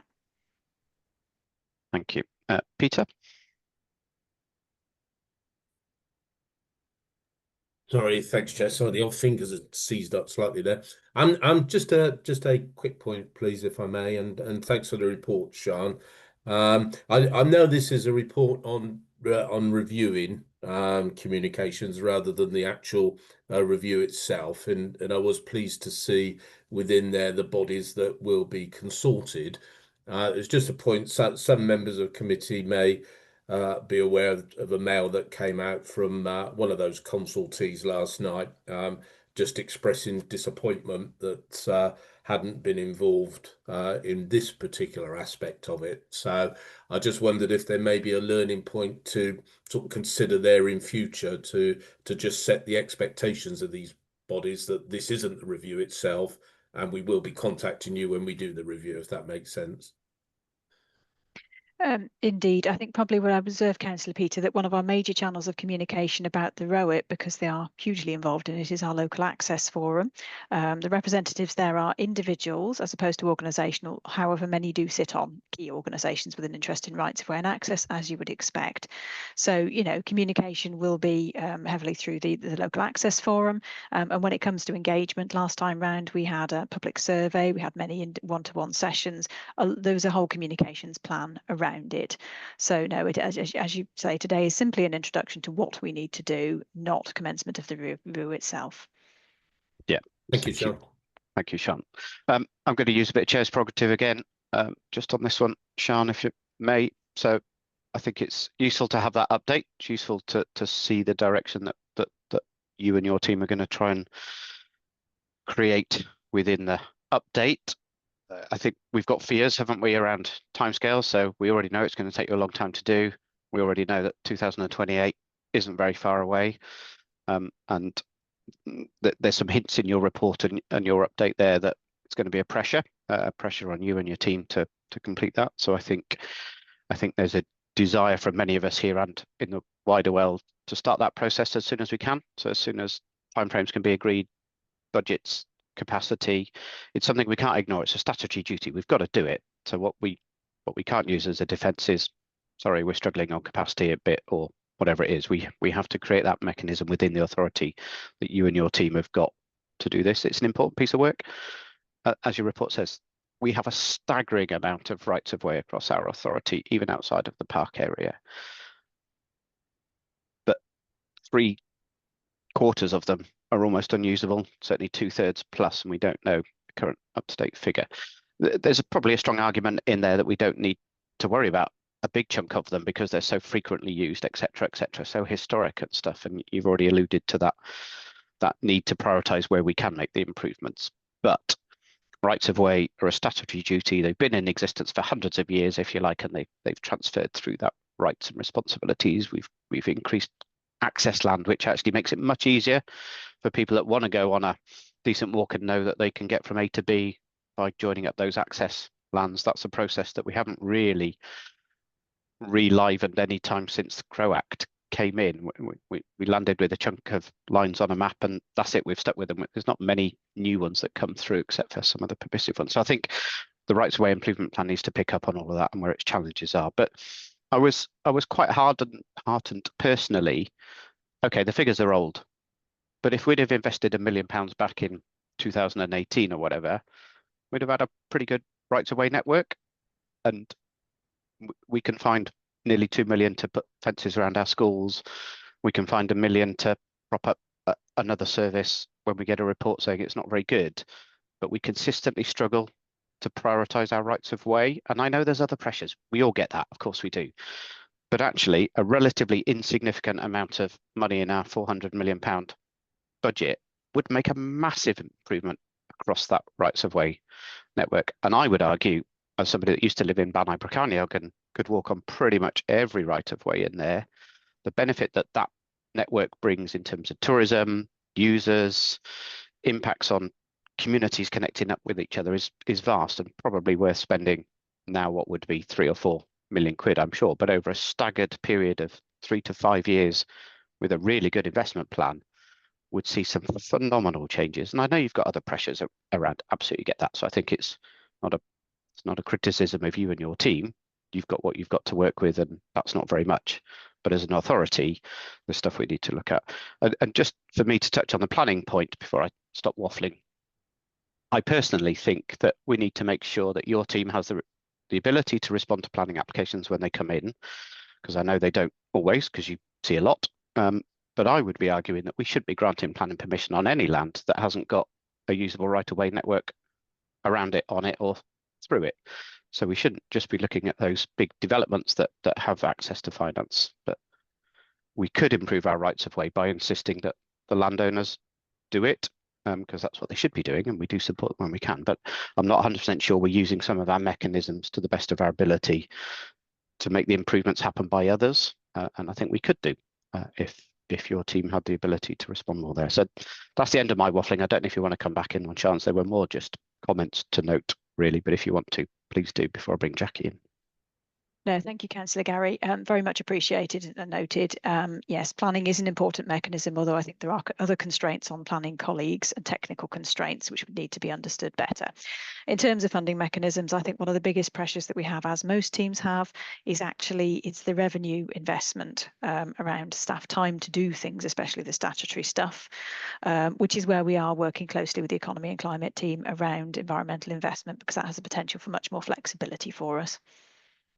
Yeah, great. And we've seen hints to some of the more capital programs in terms of bridges come through other funded means. But like you say, one bridge costs a lot these days, and you've got many failing bridges because a lot of them were put in at the same time. And I'm definitely seeing, like others, bridges closes without a plan for replacement, and that becomes a challenge. So yeah, thank you. Jackie, let's bring you in. Thank you, and thank you. I mean, all that you said there, Chair, actually is music to my ears, because these are all the issues that we've been raising through countryside services, and we know that it is a bit of a Cinderella part of our authority, and it's one that can often be ignored because it's easy politically to ignore these things. So I think sometimes it's set aside when really what we should be doing is focusing on it. I really welcome your recommendations here, so I really look forward to seeing those to help us move forward on this. And I've just made a few notes here on some of the areas that are important to me as the portfolio holder in supporting Sian and the countryside team doing their work, because I know these are all important areas that for all of us. So not just for us as politicians, but the external funding opportunities, you've alluded to that. But as Sian has already said, we are working really closely with the economy and climate team, because it touches on the economy and on the climate and nature emergencies. So we are finding ways of making sure that we weave those things in. So although the countryside services comes under highways for very good reasons, we need to weave it into that economy and climate nature agenda as well. So external funding opportunities, you will, as members, I think very soon have the opportunity to see what we might be doing through the Marches Environmental Investment Platform and the Severn Valley Water Management Scheme as well. That's coming to members, I think, in a development day very soon, in July, I think that is. Councillor Corinna hit on the volunteer programme, and since I've been portfolio holder, I've seen this improve immensely. After COVID, it was decimated. The volunteer programme was absolutely decimated, and it was really difficult to see how we could bring that back into action again. It's taken a long time because there have been reviews about what volunteers want. There's been a lot of volunteer engagement, there's been improvements, and now there's a full strategy, and we started to take that forward. I would hope that those external funding opportunities through this review will start to come in and support that volunteer network as well. As what I've always said is volunteers are not free, they cost. And one of the things they cost is in managing volunteers. And Councillor Corinna is absolutely right. As a volunteer, you just want to come along and get on with it. You want somebody else to do all the planning, but we need to pay somebody to do that. And although we've got somebody who's doing it now, we want to extend on that. And I'm hoping that external funding will help us to do that. Just to say as well, for engagement, I totally accept that the Local Access Forum may feel that they've not been brought into this, but this is the really early stages. And I know we work very closely with the Local Access Forum and the chair and the vice chair of that forum. We have I think we have 6 monthly meetings, don't we, Sian, that are in the diary, where we just sit down with the chair and the vice chair with officers and just go through all the elements that are important to them and the work that they're doing and the work of their members. So I think, that link will be they will be an integral part of this review. We cannot do this review without them. So I think that in answer to Councillor Peter Lewington there, we will get in touch with the Local Access Forum very, very shortly. I've already suggested that the climate and nature emergency is absolutely integral to ROIP. And why wouldn't it be? Because when you walk along our paths, you're seeing the nature all around you, and the climate has an impact on what you're doing. So we cannot separate those two things out. So Sian bringing that out in the review is incredibly important, I think, and we'll see that moving forward. And then the final one is the health and well-being agenda. And what I would like to see, which wasn't in the report, Sian, is how we can link that to our leisure centres, because our leisure centres are in key positions already. They're also linked to car parking. They're also linked to other things as well.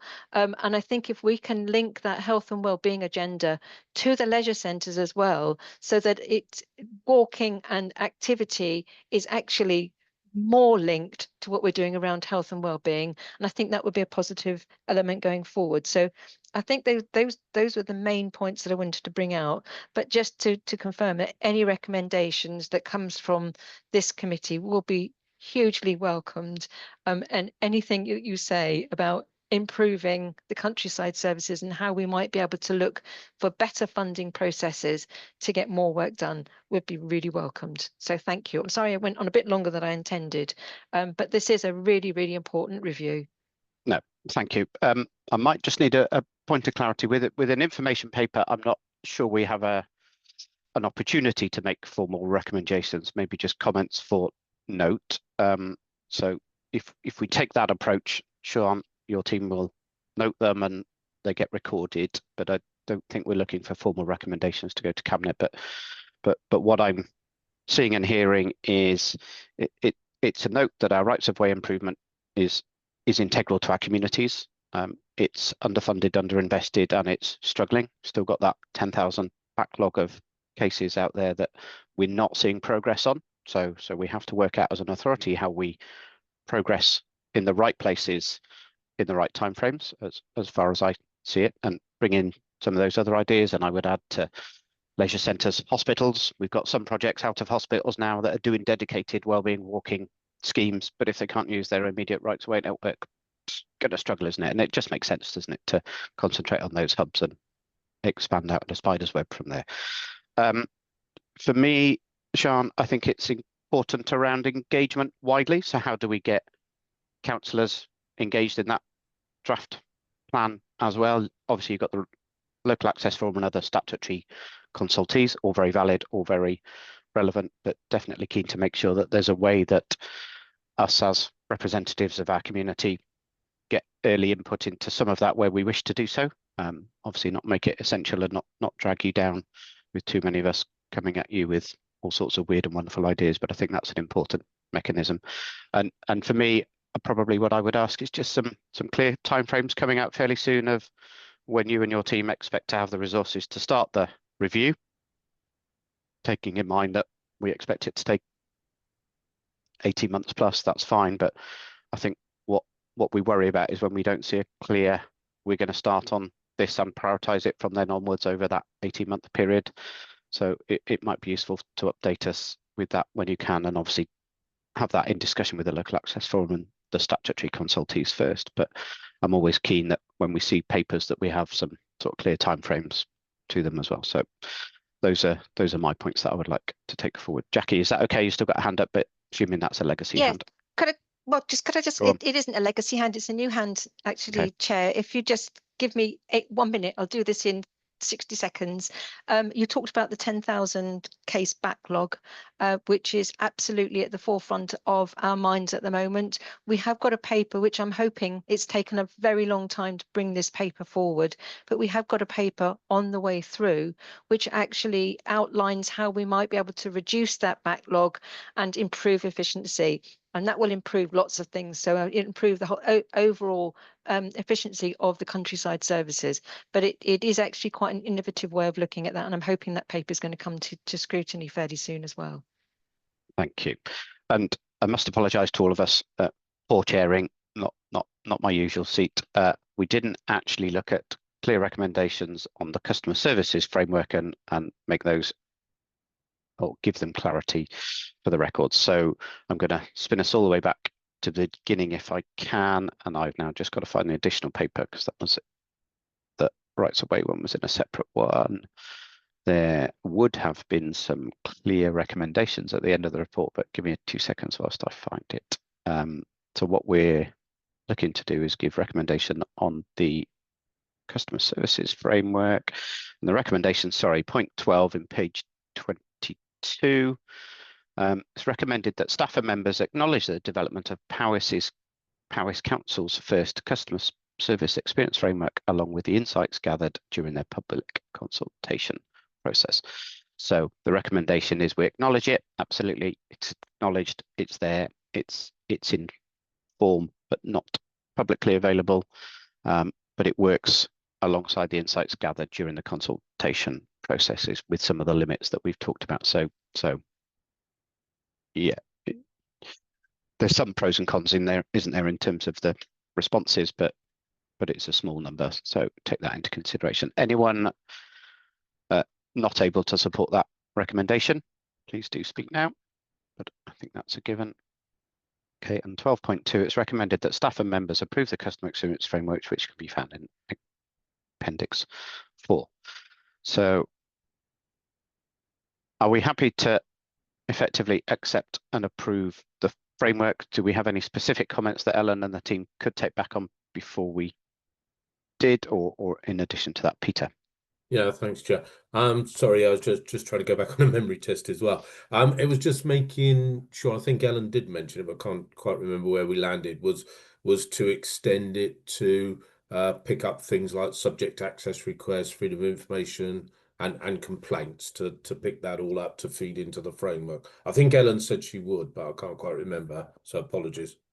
Yeah, no, she definitely did, but we can make sure that it looks at all of those when it's doing that.